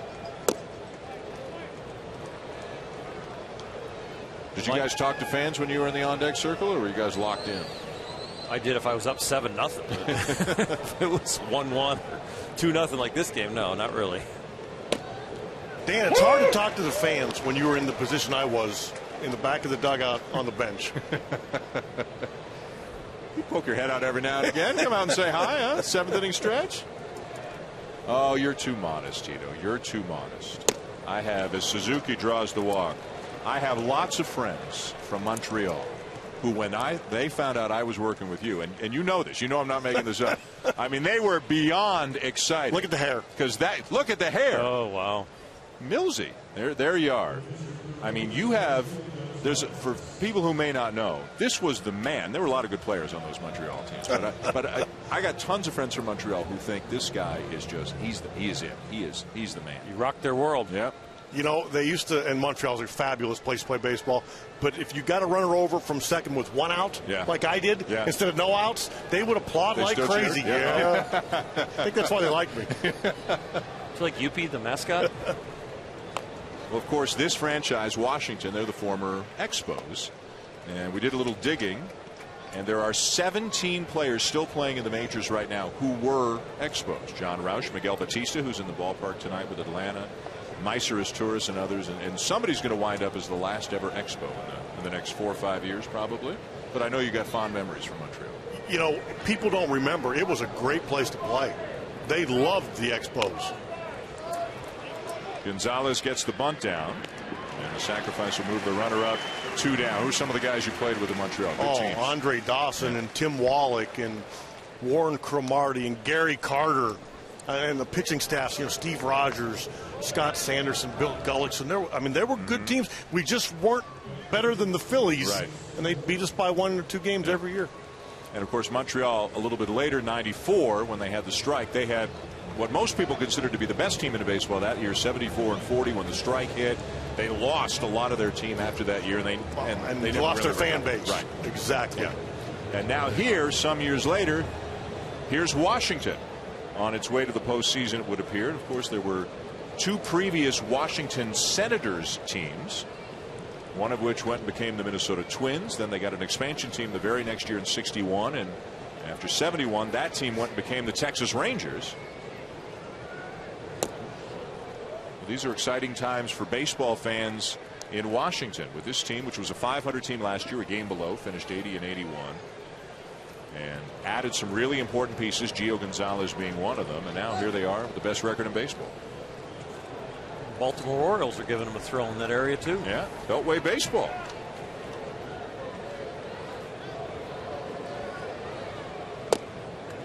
One and one, the count on Worth. Well, their general manager, Mike Rizzo, his background is in scouting and player development, and you can tell by the way they're assembling their team that they want to have guys come through the organization, and then they'll select free agents.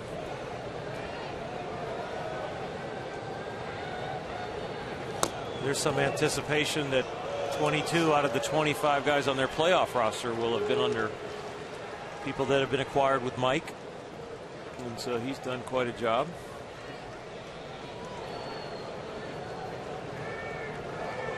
Davey Johnson, the oldest manager in the major leagues right now, 69 years of age. This is the 5th major league team that Davey Johnson has managed, including the 1986 World Series champion New York Mets, also the Reds, the Orioles, and the Dodgers.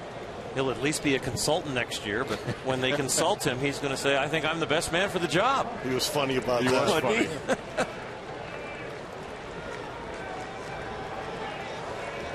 You got to believe if he wants to be back, and it sounds like he does, he'll be back with the kind of season they've had this year.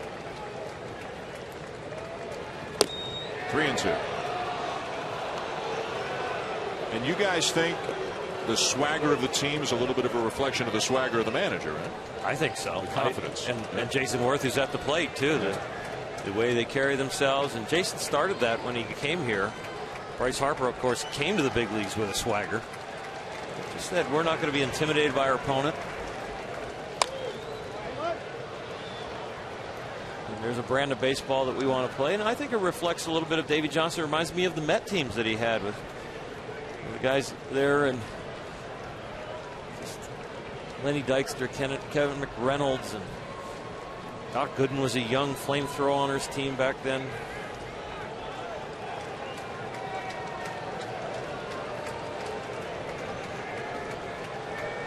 Suzuki at second, 2 down, and a full count on Worth. Washington trailing 2-0 here in the 5th inning. Atlanta looking to sweep the series.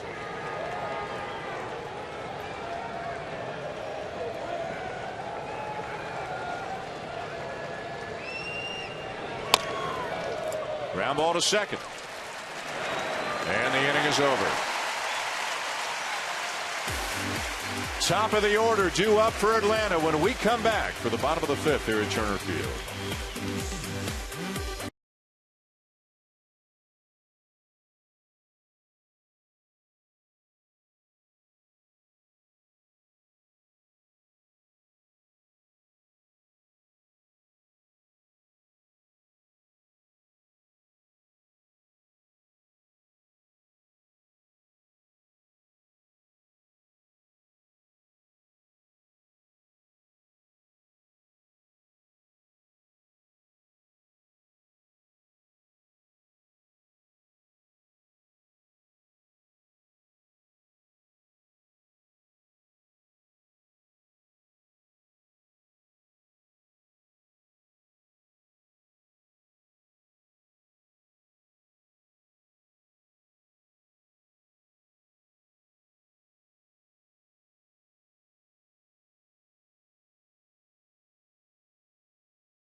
with Bayer Headache Relief, official pain reliever of Major League Baseball. Visit BayerHeadache.com. So before the game, Tito says to me, "Hey, Dan, you hear any dogs barking?" I hear dogs barking in my head. And that's not like even on the top 10 strange things that Tito has asked me about this year. But I didn't hear anything. But son of a gun, you were right. It's bark in the park night, and you're more in tune, I guess. I didn't hear a thing, but there are dogs all over this ballpark. I'm telling you, I heard barking. Some wet dog fur in this park right now. Yeah. Bark in the park night here at Turner Field. Yeah, you didn't even look up from your stat sheet. No. You're like, I was like, you save it. I was calling security.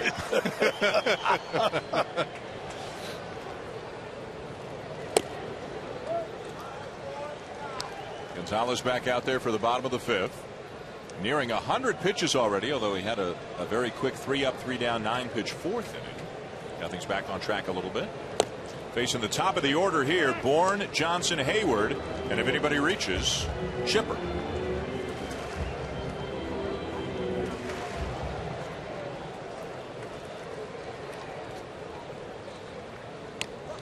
I mean, this is most likely his last inning of work. Yeah. But if he can get through it, at least he gives himself a chance if they can put 3 runs on the board. He's pitching for a chance to get the 20th win. Yes. And to keep his team in the game.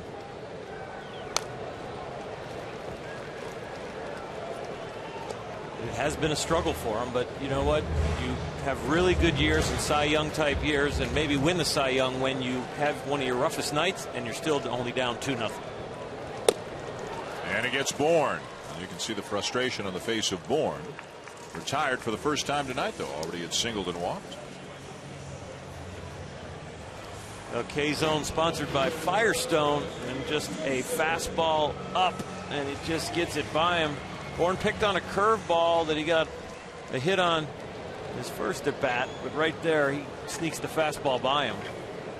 You know, Gio Gonzalez really, thought of as somebody that was inconsistent coming from Oakland, but 15, 16 W's there, 2 years.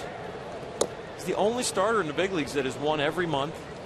If you look at his stats from versus lefties versus righties, runners in scoring position, nobody on, he's right around 200 or a notch below in every situation. He's been very consistent this year.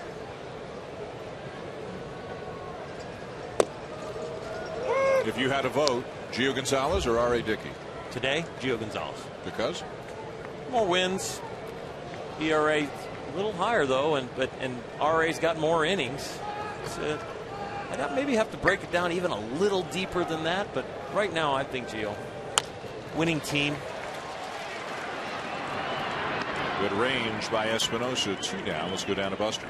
Guys, how much did the Nationals believe in Gio Gonzalez? Well, first, of course, they went out and aggressively traded for him. The Oakland Athletics believe that they got a good package in that deal. But on top of that, in his first conversation with the Washington Nationals GM Mike Rizzo immediately brought up the idea of signing him to an extension in that very first conversation. And, of course, that ultimately led to a multi-year contract. All right, Buster, thank you. Jason Hayward, the batter, first pitch swinging. He rolls one out to second. And just like that, it's another 3-up, 3-down inning for Gio Gonzalez. Bryce Harper will lead it off when we come back for Washington. The Nats are down 2-0.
What Chris Carpenter did last October, trying to get healthy in time this September to get the Cardinals back to October. By the way, the next 9 games for the Cardinals, 6 against the Astros and 3 against the Cubs. In the rain in Atlanta, 6th inning. And Bryce Harper takes a strike from Mike Minor. The hot zone for Bryce Harper against lefties. Likes the ball in against lefties. Has struggled with the ball away. And 2 pitches that K-Zone says were just off the outside corner. Both called as strikes, and the count is 0-2. And look at the huge difference in those numbers against lefties. Hitting over 400 on pitches on the inside third of the plate, and only $138 on pitches on the outside third. And it looks like Atlanta's got those scouting reports. Yes, they have the same ones we do.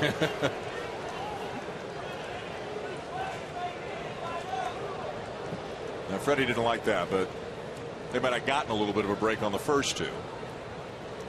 Staying away again.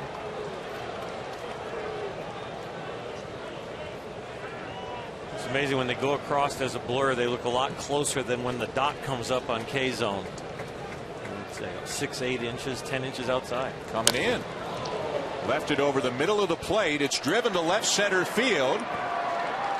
And up against the wall on a bounce and into the stands for a ground rule double. So they stay away pitch after pitch.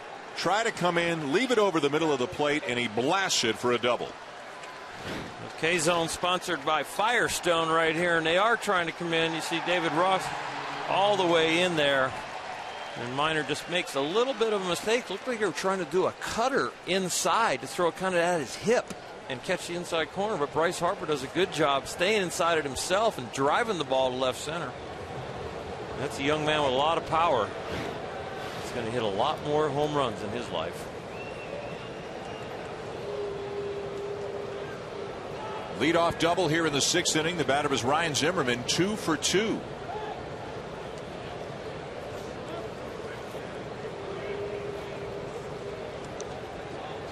And with a runner on second and nobody out, I don't think they would ask Zimmerman to give himself up, but he's already had 2 base hits to the right side already, so it's obvious he's comfortable going that way.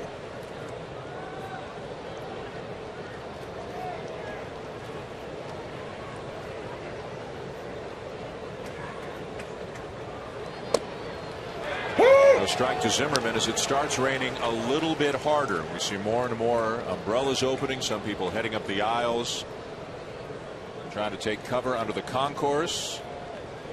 And there you can see, as you look into the Washington dugout, it's coming down right now, harder than it was a little bit earlier.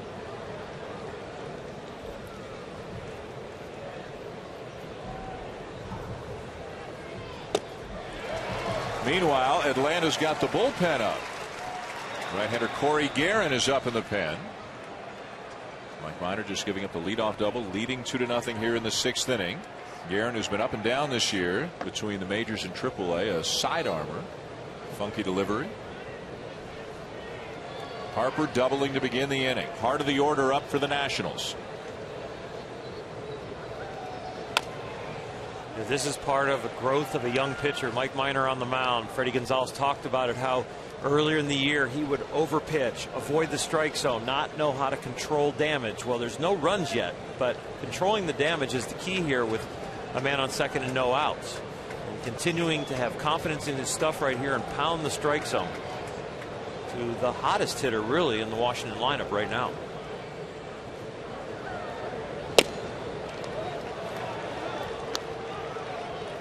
Minor had a change in philosophy this year. He went from, instead of thinking don't do this, he said if I do this you will get this, and he went from that result thinking of being scared of something to saying I am positively going to do this and I'm looking for this outcome. And that really turned it around for him to start attacking the strike zone.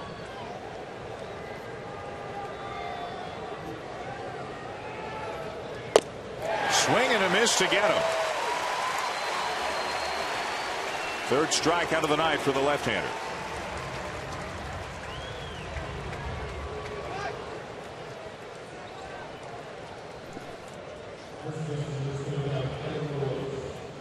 Roger McDowell, the pitching coach, on his way to the mound. Oh, when Bryce Harper was up, they were going to his weak spot and then tried to fool him and come in, but they stayed right in on Zimmerman the last few pitches. They decided up and in is the place to get him out and beat him, and they stayed right there, and he executed it fine. Fastball, little cut action on it to make sure it stays in there and just beats him to the spot. You know, it never ceases to amaze, especially when you put the K zone up there. You see the difference between a mistake and a well-executed pitch is maybe 6 inches from a distance of 60 feet, 6 inches away at 90+ miles per hour. It's amazing. Looking back to that last at bat against Harper, 4 pitches right where Minor wanted them. Yep. Made 1 mistake, double the left center. And credit to the hitter too. Take, yep. Take. Oh, you made a mistake. Yep. Whack. Here's LaRoche, 0 for 2. Now, Adam LaRoche got a pitch last time up to hit, and he hit that. He skied that foul out to Freddie Freeman, but he got a pitch that he could handle.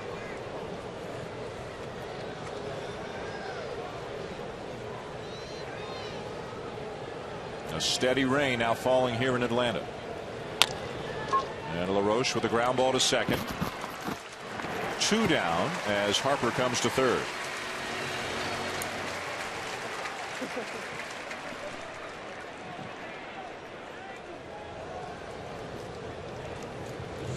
Minor going to the rosin bag, trying to deal with the elements out there.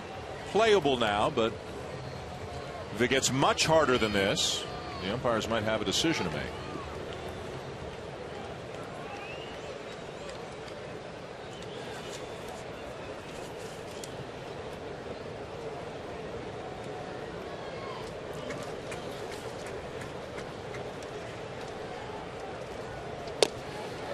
Washington, by the way, is off tomorrow. Atlanta plays tomorrow night down in Miami. As we enter the final couple of weeks of the season, both of these teams hoping this is just a passing shot. They can get this one in as scheduled without any rain delays, especially the Braves, who have to play another game tomorrow night. Desmond, the batter.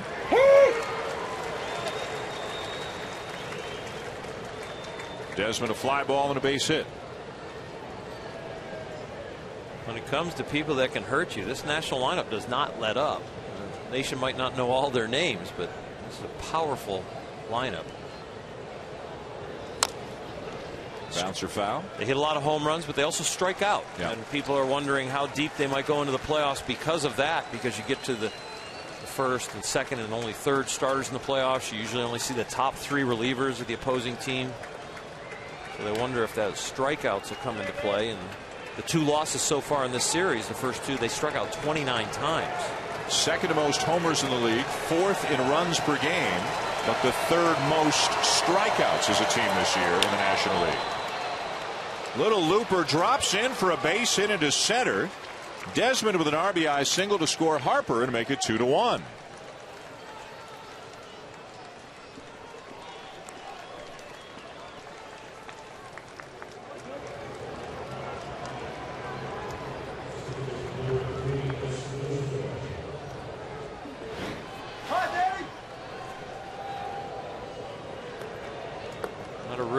Bad pitch. That was location the same place he went with Ryan Zimmerman. Desmond just strong enough to fight it off. Pushed it out there to the outfield. Desmond's got some speed as Espinosa steps in. Minor wants a new baseball. Getting a little bit tougher to deal with the elements here as the rain continues to fall. Earlier in the year, Minor struggled with giving up the home run ball, and Espinosa's got the pop to hit one, and that would put the 20th win for Gio Gonzalez on a silver platter. 2 outs here in the 6th.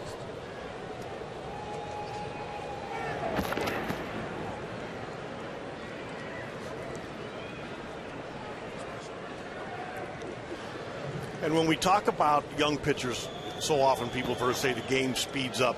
This is a situation. You have to deal with a guy that can get the ball to the ballpark. You have a guy that can steal a base. Swing and a miss.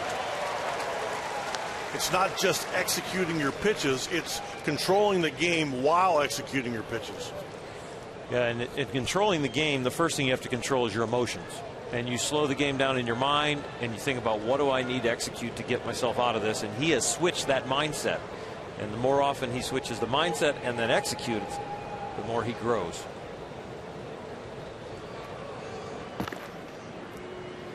And the game does speed up when you feel like that win's on the line for you as a starting pitcher, especially as a young starting pitcher. You want to so much make your mark. Mike Martin's only had 50 starts in the big leagues. He's looking to make his mark. 8-10 this year, but he sure would like to get in the dugout and have a shot at this W. 1-2. He's taken on a pretty prominent role in the Atlanta rotation with, you mentioned Oral Jurgens, wasn't pitching well, hurt, never got going this year. Brandon Abici, who was pitching so well before he needed elbow surgery. Tommy Hansen scuffling lately. Hudson was a month late getting started this season. Minor's been one of the constants, and he's pitched very well the last couple of months after pitching to an ERA over 6 the first couple of months. Well, they stuck with him, and he got better. Right now, it's Medlin, Hudson, Minor. If they get moving through the playoffs at all, they get there. Paul Maholm pitched extremely well when he first came over from the Cubs, but he's had a couple of rough outings in his last 3. Desmond at first, 2 down. They'll throw behind him. Freeman spins and fires down in time for the tag at second to end the inning. 1 run in for the Nationals to make it 2-1. Chipper Jones to lead it off for Atlanta when we come back.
ESPN's Sunday Night Baseball, presented by Taco Bell, is brought to you by Bayer Headache Relief. With its dual action formula, it helps take care of your tough headache pain fast.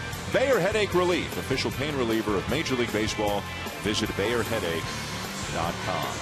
A guy who gave pitchers many headaches over the years. They're doing brisk chipper business here at Turner Field. The last year of Chipper Jones' Hall of Fame career. And they are selling some stuff down there.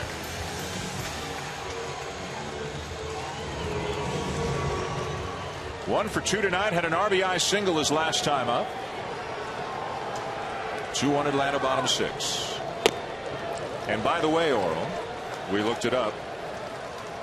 What do you think Chipper was against you? If you had to guess, I'll tell you this. He had 15 at bats. What do you think he did against him? I know he had at least 1 home run. At least would be the operative word there. Keep going. 4. No. 4. No, less than 4. Oh, 2. 5 hits, 5 for 15, 2 homers.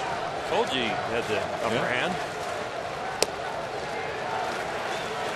Yeah, you got him out. He was two-thirds of the time. Young whippersnapper that didn't know what he could do yet, and you go, oh, that's what he can do.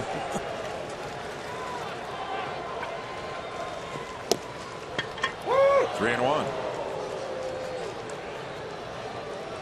One of the more intimidating things that a hitter can do is take your pitcher's pitches, and he was and still is one of the best at that. And he draws the walk. Some of the accomplishments for Chipper Jones over his career, and you knew early that he was going to be a special one. First overall draft pick back in 1990, won a World Series with the Braves in 1995. Some of his single season accomplishments include an MVP and a batting title. And looking at his career as a whole, an all-star 8 times and a better than 300 career batting average.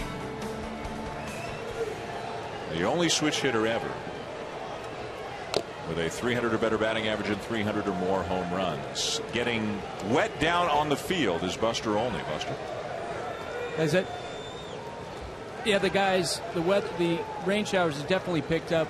Before Freddie Freeman's at bat, he looked over the dugout. He's like, throw me a towel, throw me a towel. So players are adjusting to the conditions. See some mud in the cleats right now of Gio Gonzalez.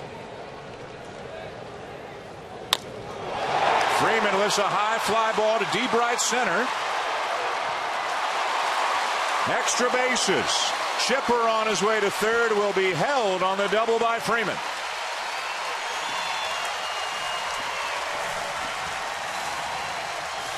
Well, we got a couple things here. With nobody out, Chipper's watching to see what Jason Worth. I thought Jason Worth actually for a second did a pretty good job of selling it.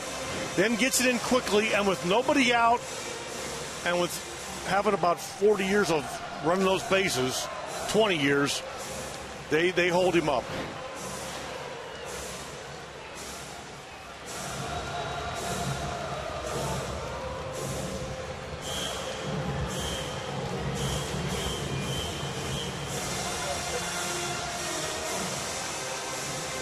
And Davey Johnson's on his way to the mound for a pitching change. Right-hander Craig Stammen will be coming into the game here. Atlanta leading and threatening in the bottom of the 6th.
Gio Gonzalez, who will not pick up his 20th win of the season tonight, tips his cap, acknowledges Chipper Jones on his way off the field. Gonzalez going 5+ innings, gives up 2 runs and responsible for Jones at third and Freeman at second, as this steady, now somewhat heavy rain continues to fall here in Atlanta. The Braves leading 2-1 in the bottom of the 6th, and right-hander Craig Stammen is on to pitch for Washington.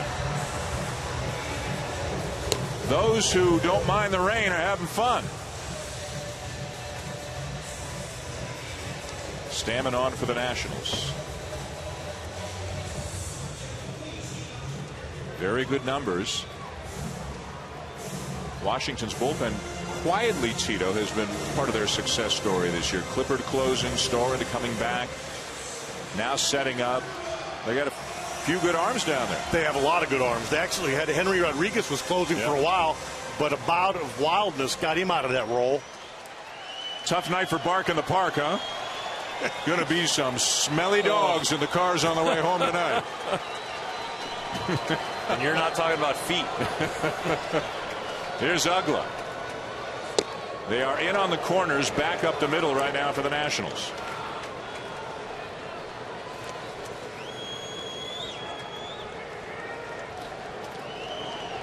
And some of the dogs have said, we've had enough. Or some of the owners have said, we've had enough. Some of the owners are using the dogs to try to keep them dry. Ooh, up an in ball too. Truth be told, I'm really glad that there's dogs in this ballpark tonight. Because I heard them. You were worried about yourself. There's nothing worse than getting wet fur from somebody else's dog shaking all over you. Just give the dog one scrap, one piece. Out in the rain. And Stammen falls behind 3-0.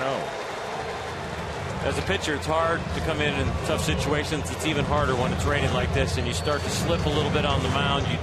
You're not always real sure of your footing, and if you get one little slip, that water starts to creep up. Popped him up. LaRoche is there. For a moment it looked like he might not have seen the ball. Battling the raindrops, but he makes the play for the first out. This poor dog. I love the hat. Yeah. Just give me something, anything. Drop something, please. Just drop something. She gave up with the tarp. One out, second and third, the batter David Ross.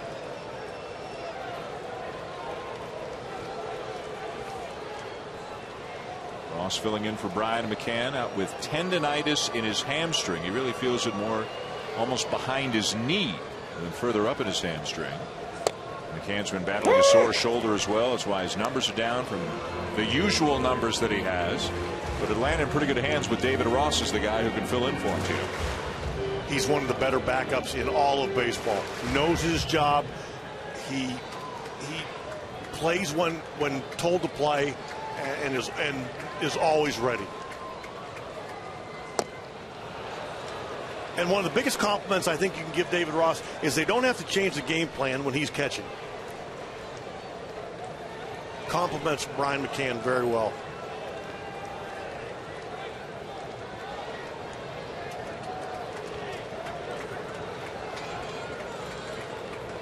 The 0-2. And he chases in the dirt. Throw down to first for the second out.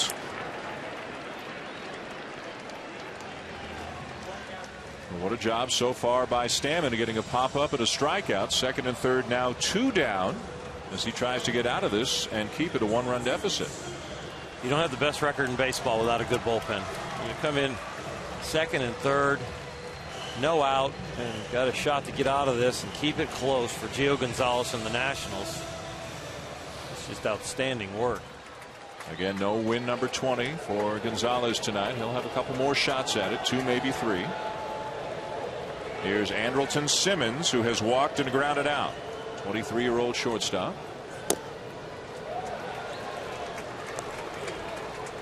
Eric Hinsky out in the on-deck circle in the pitcher spot, a guy you had in Boston. The Hinskinator.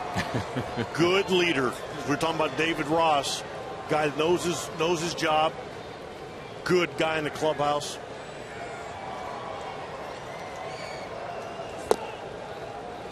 A little verbal sparring in the clubhouse between you and him before the game today. Yeah, good nature. Good thing it was verbal. Yeah. I was just going to say, he's not a bad guy to have on your club where the bench is clear either.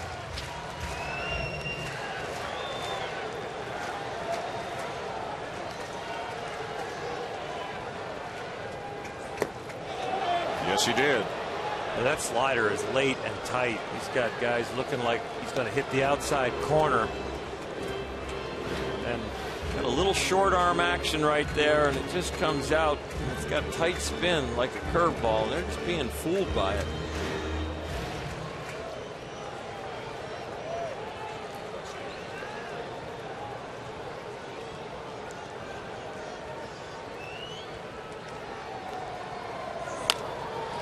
And a ground ball to second. And what a job by Craig Stammen. Inherits a second and third nobody out situation and gets 3 consecutive outs, stranding the runners as it remains 2-1 Atlanta in the rain here at Turner Field.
Right now on the mound and around home plate as the rain continues to fall. A steady rain that's been falling for about 2 innings now. And they're doing their best to keep the field playable and keep us out of a rain delay situation here in Atlanta tonight, with the Braves leading 2-1 to go into the 7th. We've got a Major League Baseball doubleheader for you on ESPN Wednesday night at 7 Eastern. It's the Detroit Tigers with Justin Verlander scheduled to make the start, taking on the Oakland A's. What an important game that is for both of those teams. And then another big one at 10 Eastern out west. It is the Angels fighting for their playoff lives, hosting the first place Texas Rangers. Well, back here in Atlanta, it's a special night. It's our friend the Bulldog's birthday here tonight. I got you a little cake, Bulldog. We ran out of candles before we got to the appropriate amount. Blow that sucker 54. Out, would you? 54. Is it going to bite back? Or are you going to push my face in? Happy birthday. He thought about it. He thought about it. Well, if I didn't want a job so bad, I'd have done it. They get rid of me first. Don't worry. Happy birthday, my friend. Aren't you thrilled to be spending it with us? Could you think of a better birthday? Well, no. I'm going for the icing. Can you imagine that? Yes. You taking a taste? Tito's occupied for about the next inning and a half. Can you guys handle this? Thank you. That was very nice. And your happy birthday as well to Kurt Spearing, a member of our crew, helps set up the booth every week. You guys share in the same birthday. We'll definitely give him a piece, too. That's a good-looking cake. Really good-looking cake. Let's get a knife in here or something, huh? Let's get to work. If we have a rain delay, we know what we're doing. Yeah, you got that right. Jeez, not a samurai.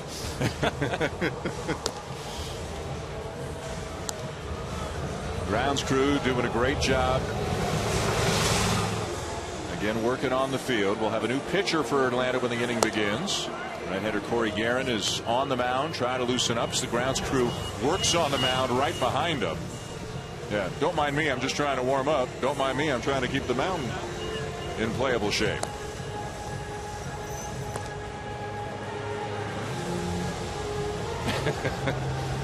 Guerin says thanks, and we can get ready for baseball.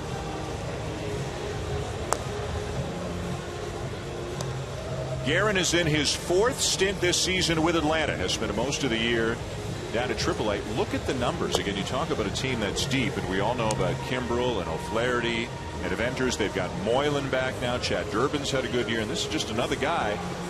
You never know if he might find a role once the playoff rosters are set, because he's got something unusual, Tito, as a side-arming right-hander. He can get some people out. He's so difficult on right-hand hitters, and that's why he's in the game now. And you're right, it gives Freddie Gonzalez certainly an option. And what we're seeing late in the season are the teams that are contending. They're the teams that have the deep bullpens. And how do you know you got a deep bullpen? Well, 66-3 when you're leading after 6 innings. That's getting it done. And if it gets to the 9th with Kimbrel in there, he's about as good as it's been in baseball this year. For more on him, as Luis Avilan, a left-hander, gets up in the pen. For more on Kimbrel, down to a soggy Buster Olney.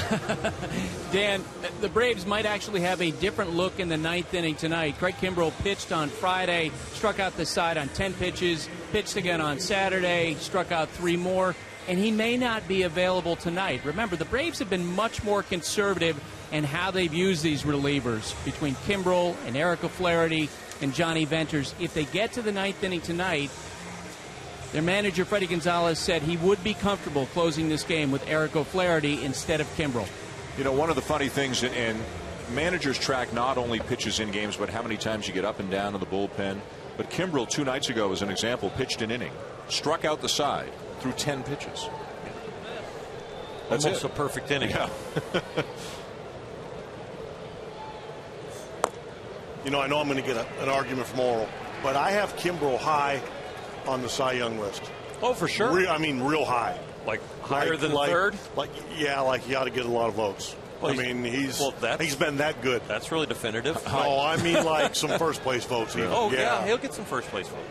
He and Aroldis Chapman have been the 2 National League closers who have had sensational seasons. Fernando Rodney's had that kind of a season in the American League.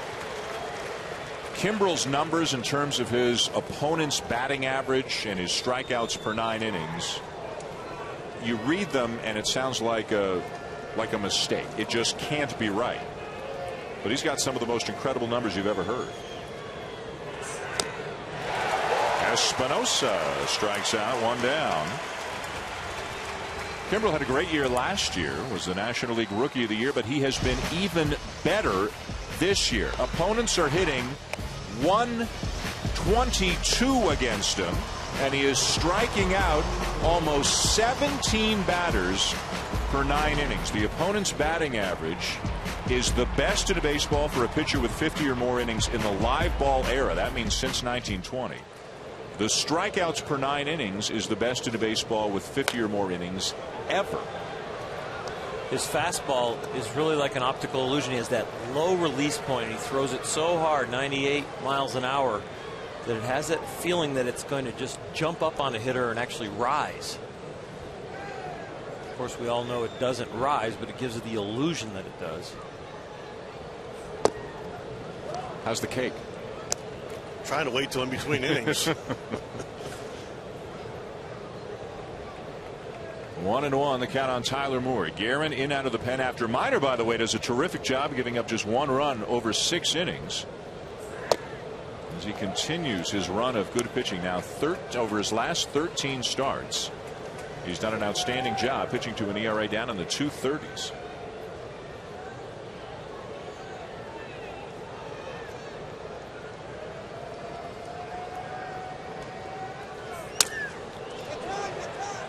That's a fair ball. That's why he's so tough on right-handers. Right? That ball just bore in on him and just attacked his bat. I tell you what, he could pick up his hands on his way back through by the batter's box. That was just unbelievable. This ball just bores in on him, and this is kitchen magician. That bat jumped off that ball. What's that feel like on your hands? It's not good. Actually, that bat got broken so bad that it actually might have taken a little bit of the stress off, because that can put a bone bruise on you for a couple weeks.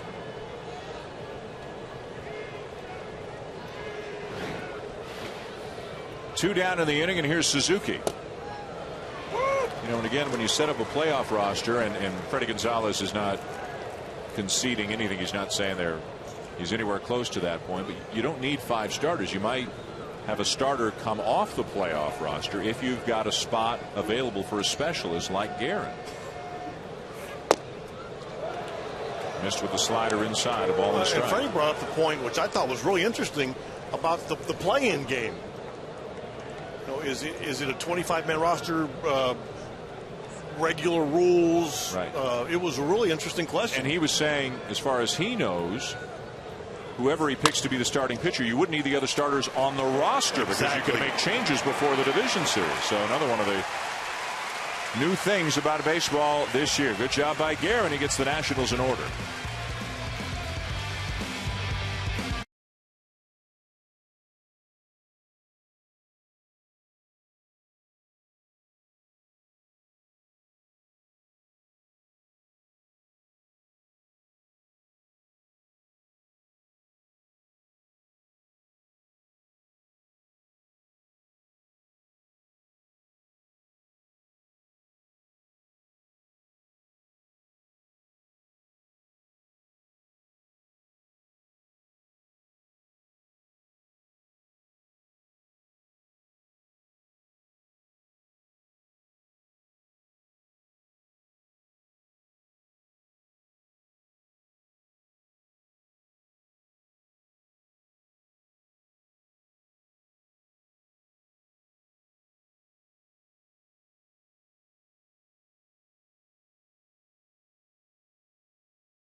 This is the season for campaigning, for staying on message, doing what needs to be done. A season for making sure every point on the board is for you. Chipper runs it into left center, a base hit. And not them. This is the season for winning the race.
This is the season for campaigning, for staying on message, doing what needs to be done.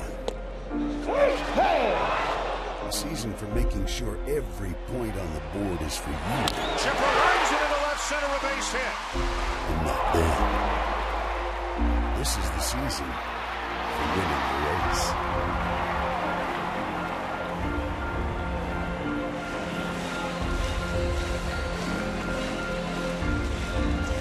And both of these teams are in a race right now. Washington trying to win the National League East and looking for the best record in all of baseball. Atlanta leading the wild card race in the National League right now, but not conceding the division just yet to the Nationals. Let's take a look at our game track. Brought to you by Ram. No 20th win tonight for Gio Gonzalez. 5 innings.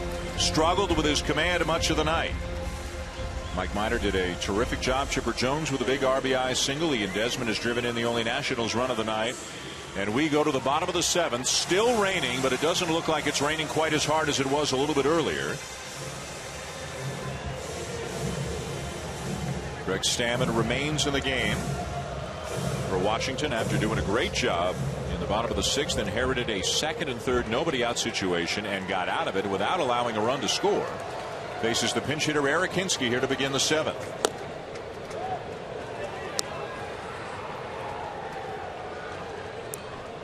Hinske, who at one point was a regular and a Rookie of the Year, is now generally relegated to pinch hitting duties. Knows his job as he sends a fly ball to right center, 1 down. Baseball's top players have visited the MLB Fan Cave all season long. Check it out by going to MLBFanCave.com, following at MLB Fan Cave on Twitter, and liking the MLB Fan Cave on Facebook. Don't miss out on your chance to win exclusive prizes.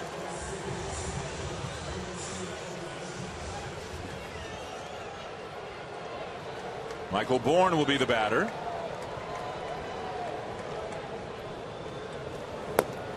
And he'll take ball 1 low. Well, good news for the Cardinals today. Not only did they beat the Dodgers 5-2 in 12 innings and gain sole possession of the 2nd wild card spot of the National League, they have also made an announcement today, one that Carl talked about a little bit earlier. Chris Carpenter, guys, is going to be activated and will start Friday against Houston. It's a huge emotional lift for them, just his spirit and the way he attacks the game. And wow, did they keep that under wraps for a long time, thinking that he was not going to come back till next year, but his goal the whole time was to try and make it back this year, and he has done it. Can you imagine if he comes back and throws like he can throw? What a lift. They're a game up on the Dodgers right now for the 2nd wild card spot in the National League. And you keep wondering which of those teams is really going to assert themselves and grab a hold of that 2nd wild card spot. The Dodgers and Cardinals were losing almost every game until they started playing each other, and they split the 4-gamer. Pittsburgh hasn't been able to take advantage. Philadelphia just lost 3 out of 4 to Houston. Milwaukee's still lurking, but nobody's really taken charge. But to take charge right now, you have to win 8-10 in a row, because there's so many people that are close. Somebody's winning every night of the 4 or 5 teams in the hunt. All the division races seem to be settled, although again the Braves aren't conceding anything to the Nationals just yet. There's ball 4 as Bourne walks for the 2nd time tonight, reaches base for the 3rd time tonight, and we send it down to Buster. Guys, one thing to keep in mind is Chris Carpenter comes back. He's going to be ready to throw some innings. He threw a 90-pitch simulated game yesterday in heat over 90 degrees reportedly. So it's not like he's coming back and going to be one of those guys who might throw 4 or 5 innings. Well, if there's anybody who's going to give every ounce of what he's got, it's Chris Carpenter. He doesn't do anything halfway. Reed Johnson, the batter, 0 for 3. Do you buy into an emotional lift at this point of the season? Is that real? I do. Yep. Yeah, especially he's so all business. I mean, Terry, you know, when a certain starting pitcher's on the mound, the locker room has a different feel. There's an expectation. He has the ability to put him on his back. He's done it before. Yep. And if he goes out there and throws like he can, it's a lift in every way you look at it.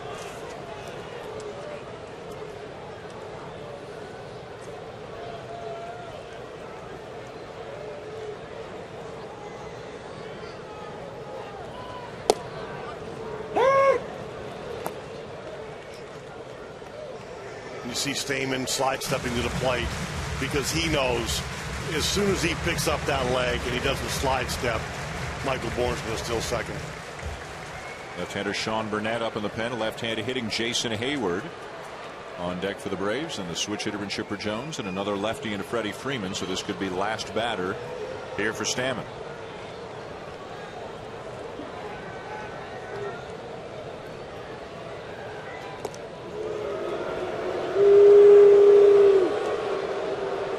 As a pitcher, you're just trying to keep them close, but you're trying to vary your rhythm. And when you go to the plate, when you go to first, you don't want to get into a pattern where you come set 1001, then you go home. Come set 1001, then you go home. You want to make it different all the time. Where he picks off as he comes up and is not set yet. The last time he came set and then picked off.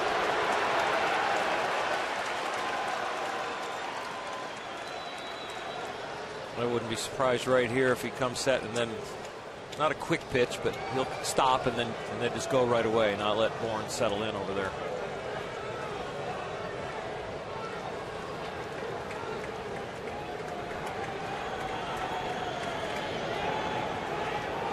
Not going. Swing and a miss. 0-2.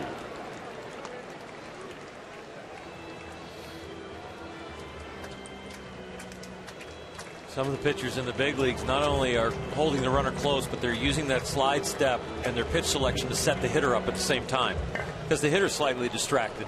You know, is he going to first? Is he coming to me? And then when you come with a different rhythm. And because he's working ahead of the count now, it opens up the idea you can pitch out.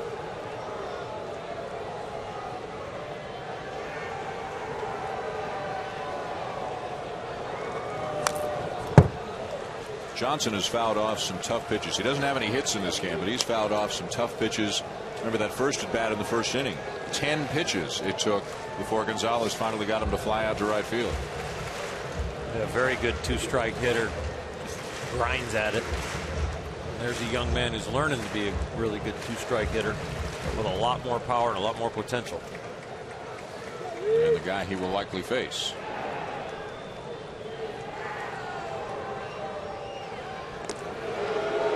Crowd growing restless with Stammen and his throws over to first.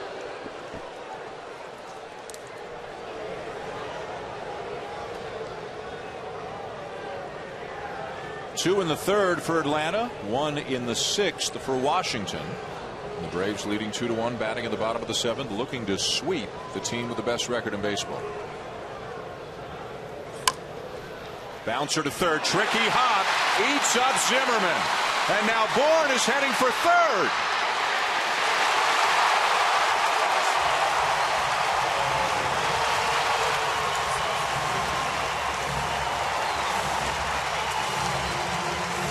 Remember earlier when Bourne was on first and he had a break back to right on a base hit to right field, and then he stumbled coming around second and he still made it to third on a base hit to right. Speed. Unbelievable right there. As soon as Zimmerman lost the ball, he never stopped.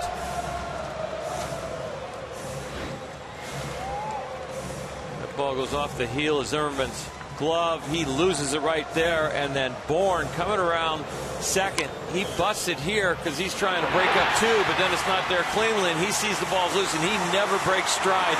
And fortunately for him and the Braves, he did not break stride because it was really close. Davey Johnson to the mound. That's all for Stammen. Burnett will come on to face Hayward. Atlanta leading and threatening here in the bottom of the seventh.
Here in Atlanta tonight, Mike Minor, another good pitching performance, giving up 1 run over 6 innings. Chipper Jones with a big RBI single for the first Atlanta run of the night.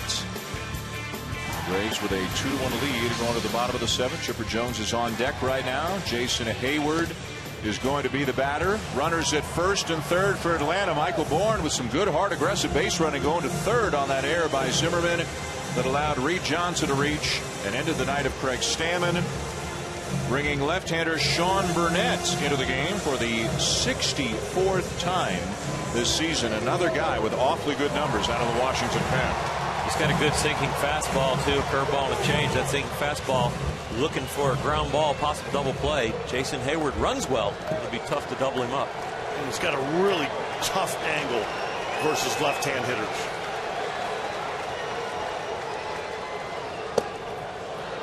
A bunt attempt, and he bunts through it 0-1. That'll tell you all you need to know about his angle if Jason Hayward's trying to bunt. Has never had a hit in 6 at-bats in his career against Burnett. Hayward without a sacrifice this season. He was looking at dropping down a safety squeeze right there. Couldn't get the bunt down. Now he swings away. It's a ground ball to first. There's one coming home. Safe at the plate. Bourne's speed comes into play again.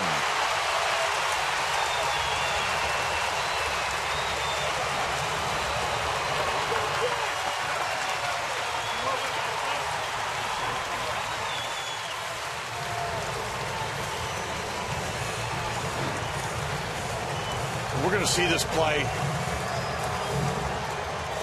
You know what? It's a really good play, and if he gets a double play, it's a great play.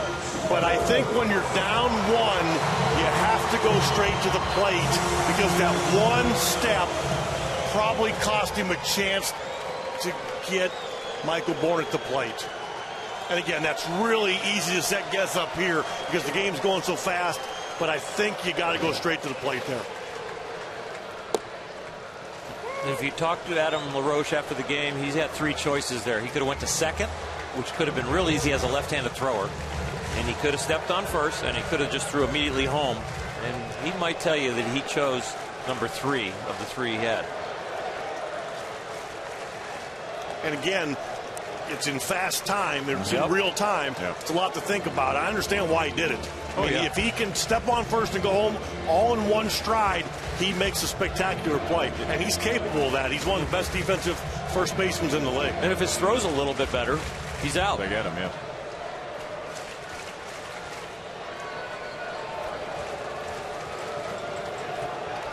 Michael Bourne has been the barometer offensively for the Atlanta Braves. When he does well, they do well. When he struggles, they struggle. Hitting about 100 points higher in Atlanta wins than in Atlanta losses. And when he gets a base hit and scores a run, they've won over 75% of the time. And tonight, a base hit, 2 walks, 2 runs scored. And when he was slumping, they were thinking that his lower half was a little messed up. And they've been working with him in the cage. And he started to hit some balls solidly. And Freddie Gonzalez said, I really think he's starting to come out of it. It looked like tonight Freddie was right.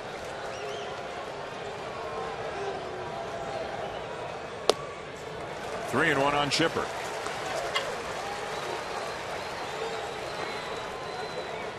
Jones tonight has grounded out, had an RBI single and walked. And look at his career numbers against Burnett. And now they're going to put him on. They don't like it, but it makes all the sense in the world with Freddie Freeman, a left-handed batter, coming up next.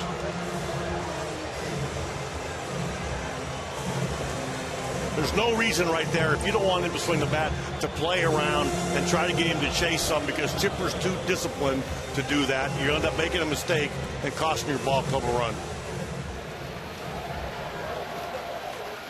Freddie Freeman swinging the bat pretty well, though. He was the one that knocked Gio Gonzalez out. And that was a left-on-left with a good breaking ball, too. He's staying in pretty well against lefties.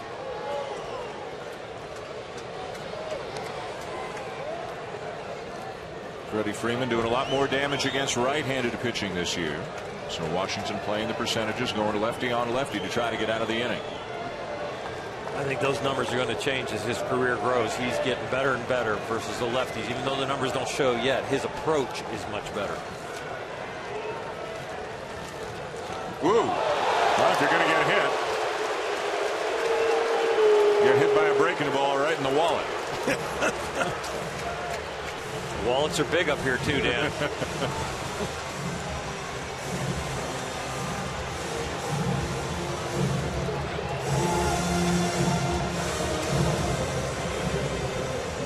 MLB.TV, baseball everywhere. Watch almost 100 out-of-market games live per week on your favorite devices. Visit MLB.TV for details.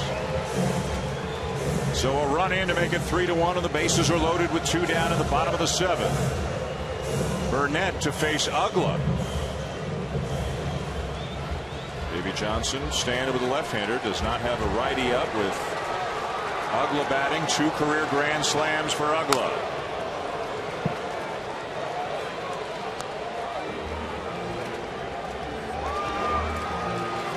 And this is not the matchup the Nationals wanted. Ducks on the pond. There's no grass growing under Dan Ugla's feet. He's going to come a hacking.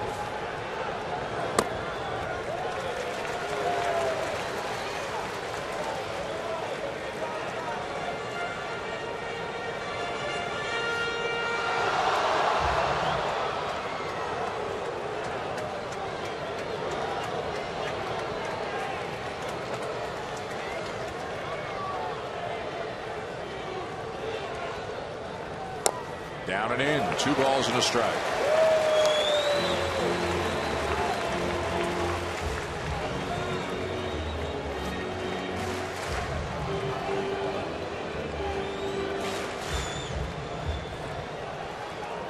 Looks like Davey Johnson and Steve McCaddy and Randy North, they're talking about what options they've got, but they didn't have a righty up, so Burnett had to stay and face Ugla.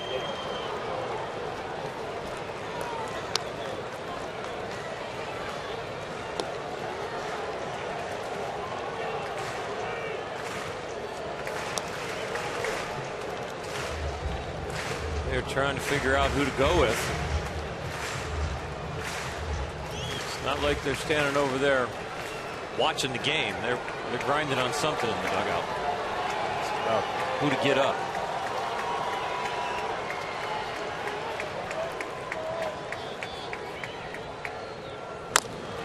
And a base hit. Johnson home. Jones will score before the tag is applied at third base on Freeman to end the inning. So 2 runs will cross on the base hit by Ugla.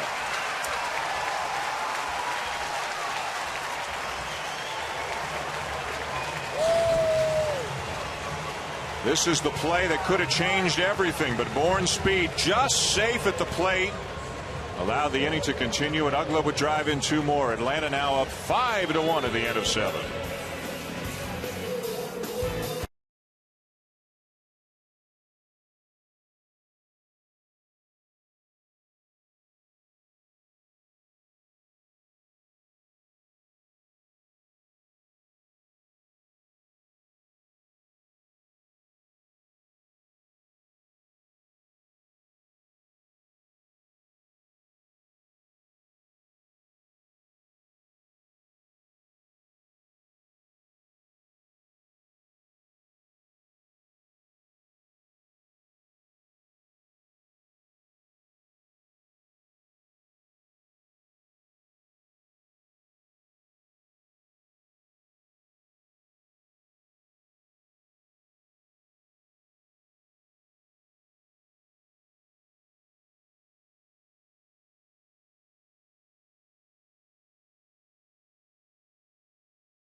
presented by Taco Bell. Sometimes you gotta live Moss. And in part by Mazda. We believe if it's not worth driving, it's not worth building. The Atlanta Braves tacking on 3. As you look up into the shadows of the Capitol here in Atlanta, 5-1 the Braves lead the Nationals as we go to the top of the 8th inning. Atlanta looking for a sweep here in the series. New pitcher and a pinch hitter. Left-hander Luis Avilan is into the game now for Atlanta. After 6 good innings by Mike Minor, the 7th inning, 3 up and 3 down for Corey Guerin. Here is Avilan. Facing Mark DeRosa, who has battled injuries again this season as he grounds out one down.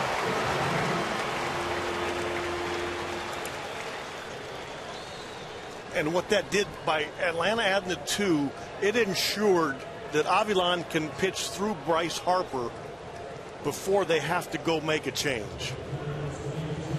And they can start matching up lefty, righty. They got Peter Moylan that's coming from the right side.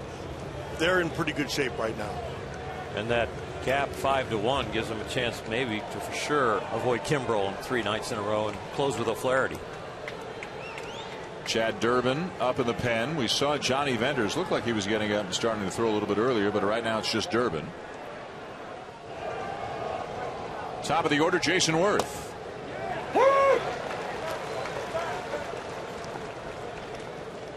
Worth tonight is 0 for 3.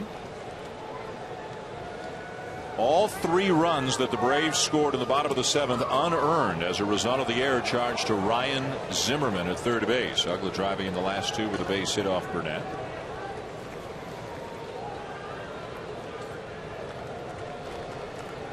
Even if he gloves that ball and that chopper down to third, Zimmerman, that's going to be tough with the wet grass after the rain and getting your footing and wrong footing it down there to first. And it looked like trouble right off the bat. You could see it was a tricky play for a third baseman. It was do or die, and it rolled up his arm. And Michael Bourne's speed directly affected that inning. Not only his speed, but his ability to pick up the play while he's running, have his head on a swivel, and continue his momentum going around second. That was really a nice piece of base running. And Freddie Gonzalez told us before the game, even when he's scuffling, he only knows how to play the game one way, and that's hard. And he wants to play every inning of every game. And people around the National League, all of baseball, think these Braves could be a very dangerous club because of him, because he can affect the 1-run games, and then they've got the lights out bullpen in the 7th, 8th, and 9th. And he's going to come up once or twice in the 7th, 8th, or 9th, and he can create a run all by himself. When you look at Atlanta, you look at the hot and cold nature of their offense, because it's been that way during the season. And then you look at the starting pitching. And again, Chris Medlin, maybe not a household name, pitching as well as any pitcher in baseball right now. And a guy who would figure either to start a wild card game or a first game of a playoff series, something like that. And then you got Tim Hudson, a real, as you guys know, competitor, been around a long time, as tough as they come. Nice play at short by Simmons, showing some of the skills that the Braves are so excited about. Freddie Gonzalez had a tough time when we asked him who's better in the National League at short, and he said, I don't know if there's anybody. Maybe Reyes. He's pretty good, he said, but this kid can make all the plays. It's a wet ball, it's a chopper, it's a guy who runs pretty good from the right side, and Worth. He even looks better in slow-mo. Got that out of his glove in a hurry, Tito. Yes, he did. You know, back to the pitching for a minute. It's a little ironic. We're bringing up Chris Medlin with Steven Strasburg. Yeah. You know, the irony there.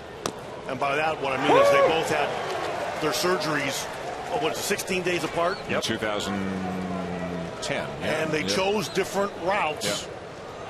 Yeah. And one's pitching and one's not. And it's, I guess the word is ironic. I don't know how else to describe it. Now, Medlin started the year in the bullpen for Atlanta, so he didn't build up his innings as quickly as Strasburg did. And we asked Freddie Gonzalez before the game, if Medlin had been a starter all season long, would he have been on an innings cap? And his answer was yes, and it would have been the same number as Strasburg, 160. Now, he didn't say we would have skipped him here, we would have sat him there to make sure he's available. But the way it's worked out, with him starting the year as a reliever, not building up so many innings. Strasburg is done for the year, and Medellin just could be the ace for the Braves into the playoffs. Well, he's talked about how they were stretching him out as a starter in spring training, and he was throwing the ball so well. He went to Frank Wren, and Frank immediately said, look, if we start him now, we don't have him later. And they did a really good job of forecasting. And he said, Frank Grant said, well, what if we had him in the bullpen? And Freddie, they agreed on the fact that Freddie raised his hand in the meeting. He said, we'll put him in the bullpen. He can help us. And I'll watch his innings. And he can help us avoid overusing O'Flaherty, Venters, and Kimbrel like we did the year before. So he got 54-some innings in the bullpen, and he's at 55-some innings as a starter. Swing and a miss. Harper gone, and the inning is over. Avilan gets the Nationals in order. It remains 5-1 Atlanta. The bullpen doing a great job in relief of Mike Minor. Here is the Braves trying to sweep the Nats.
Night Baseball is presented by Taco Bell.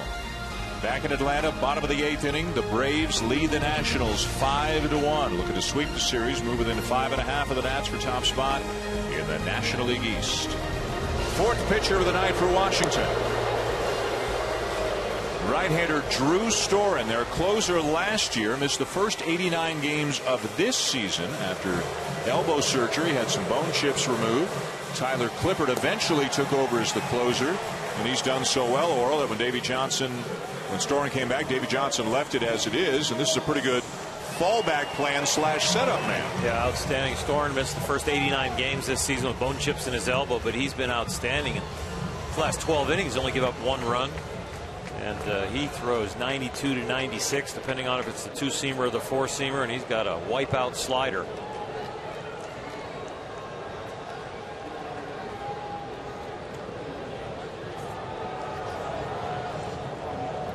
David Ross leading it off 0 for 3 on the night.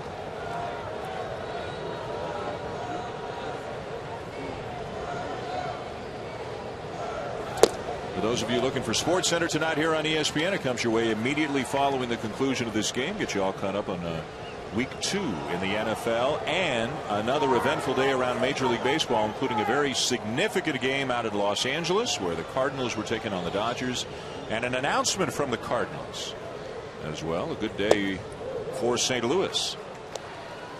Other teams who really needed a win and got a win today. The Angels beat Kansas City, bounced it back from that loss yesterday.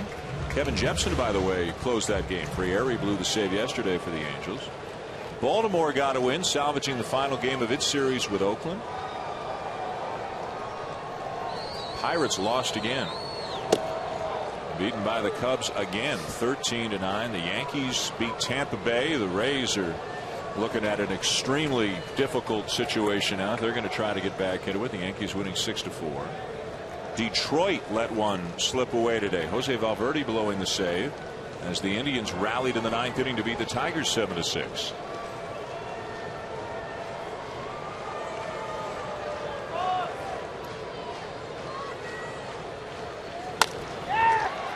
Ross with a ground ball out to second, one down. Coverage of Monday Night Football comes your way tomorrow night. Begins at 6:30 Eastern Time with the Monday Night Countdown served by Applebee's. And then at 8:30 Eastern Time right here in Atlanta. Peyton Manning and the Broncos, Matt Ryan and the Falcons tomorrow night at 8:30. And also, you can see on SportsCenter later tonight a conversation between our own John Gruden and Broncos quarterback Peyton Manning, coming off that big win over Pittsburgh in Week 1. Mike Tirico crashing our Sunday morning baseball meeting today. Said he liked our coffee. Looking forward to seeing Mike Tirico, John Gruden bring you the game tomorrow night. Tito going to hang around, check out some footballs. LaRoche drifts into foul territory and makes the catch. Simmons is retired, 2 down. All right, guys, you're both big football fans. What do you love about Peyton Manning? How about he leads the NFL in touchdown passes? 401? Third all time. Brett Third Favre all time. and Dan Marino. Fastest. Yeah. And tomorrow night it'll probably be the fastest to about 404. But you got a soft spot for Matt Ryan too, right? He's Boston College. Matty Yeah. Ice, Yeah. sure. I'm rooting for everybody. I'll have cotton candy and leftover birthday cake. Yeah. Here's Lyle Overbay, pinch hitting. Tito's going to get one off his bucket list tomorrow. He's going to be on the field for the warm-ups.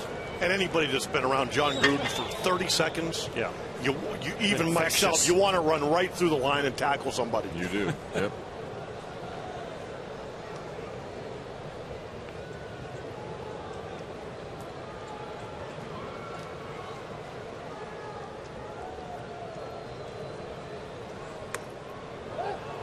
Yes, he did, says Marvin Hudson. It's 0-2.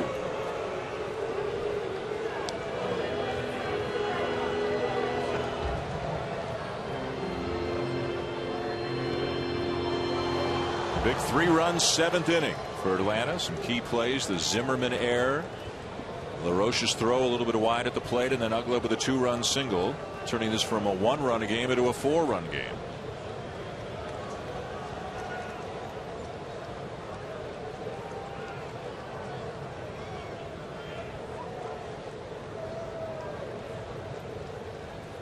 And the 0-2. Got him. Hey! So Storen with a 3-out, 3-down inning. That means we're going to the 9th. Last chance for the Nationals coming up, trailing by 4.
Braves leading the Nationals 5-1. You are looking at the Varsity in downtown Atlanta, the world's largest drive-in. It can accommodate 600 cars, and on days of Georgia Tech football games, up to 30,000 people go there.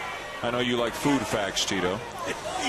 They sell more than 2 miles of hot dogs daily, 2,500 pounds of fresh cut potatoes, a ton of onion rings, and most ominously 300 gallons of chili.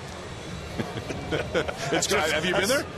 No, I've been there. It's good. I will be. Oh, it's good. It's our kind of place. It's good. 9th inning, Chad Durbin facing Ryan Zimmerman. Atlanta up 5-1. The extra runs for the Braves in the bottom of the 7th mean that even if he had been tempted to use Venters, O'Flaherty, Kimbrel, and he might not have used Kimbrel anyways, Freddie Gonzalez can stay away from them right now if things go smoothly for Durbin.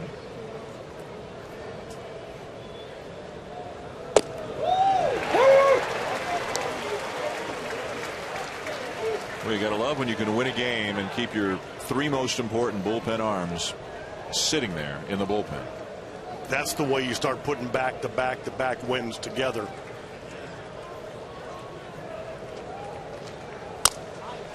And a liner to short, 1 down. You know, Dan and Terry, they started out with a guy on the mound that's 8-10, but is developing into a high-quality starter, Mike Minor, and he's growing tonight. The changeup and then the fastball, really a nice combination. And relieving him, Corey Guerin comes in, and his slider sinker combination was amazing. Then Luis Aguilan puts Bryce Harper away with the breaking ball. Now Chad Durbin on the mound. And O'Flaherty backing him up. Just in case, Eric O'Flaherty, who it seemed Freddie Gonzalez hit it to us before the game. If he wasn't going to use Kimbrel, he would use O'Flaherty to close, so he's up just in case. Not wanting to use Kimbrel on a 3rd consecutive day. These Braves pitchers have shut down for Freddie Gonzalez, and one of the best offenses in the National League in the second half. Power, runs, this national team's the best team in baseball.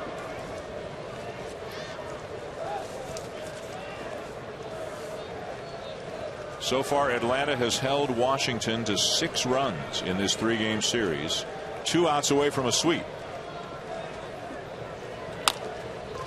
And a base hit for LaRoche.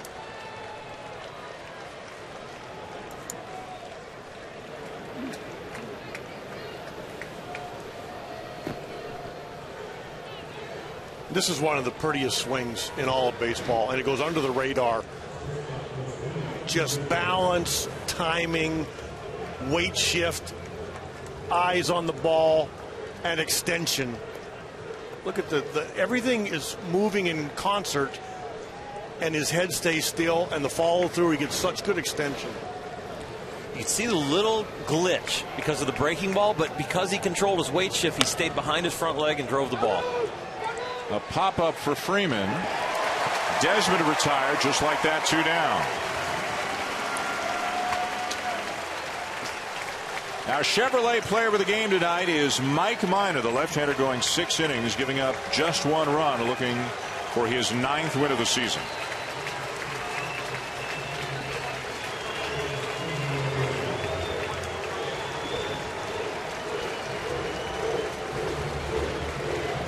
And the crowd are getting into it. Those who braved the elements tonight, the rain that was falling hard in the middle of the game, now 1 out away from getting rewarded.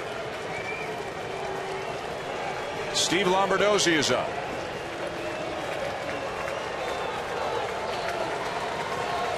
Middle infielder, switch hitter, also has learned how to play some outfield for Washington this year. Has been a valuable performer off the bench.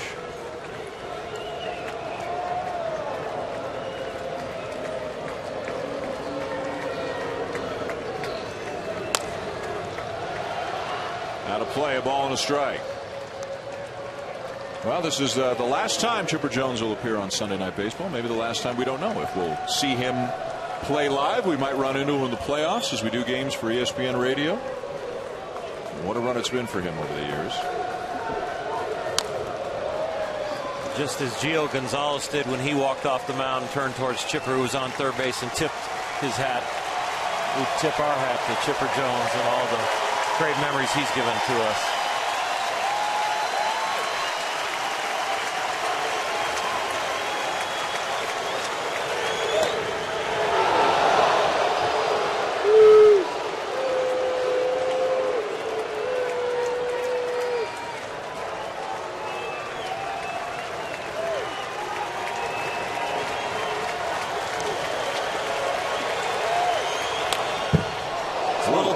than a year ago, huh, Dan? Sweeping the best team in baseball in your home park compared to collapsing. Yeah, it was a different story last September for Atlanta, but with each passing day and each win, they look more and more like a team that's not only going to survive this September, but maybe head into the playoffs at an uptick. A couple of glitches here and there, but they're playing some pretty good baseball. And it's over.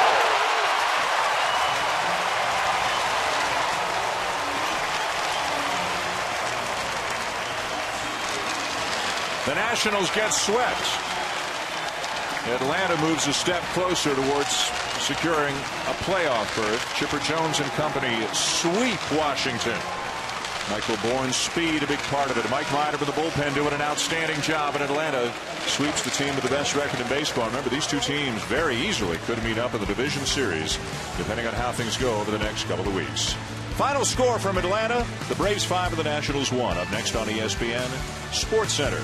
For Terry Francona, Oral Hershiser, Buster Olney, and our entire ESPN crew, I'm Dan Schulman saying thanks for watching and so long from Atlanta.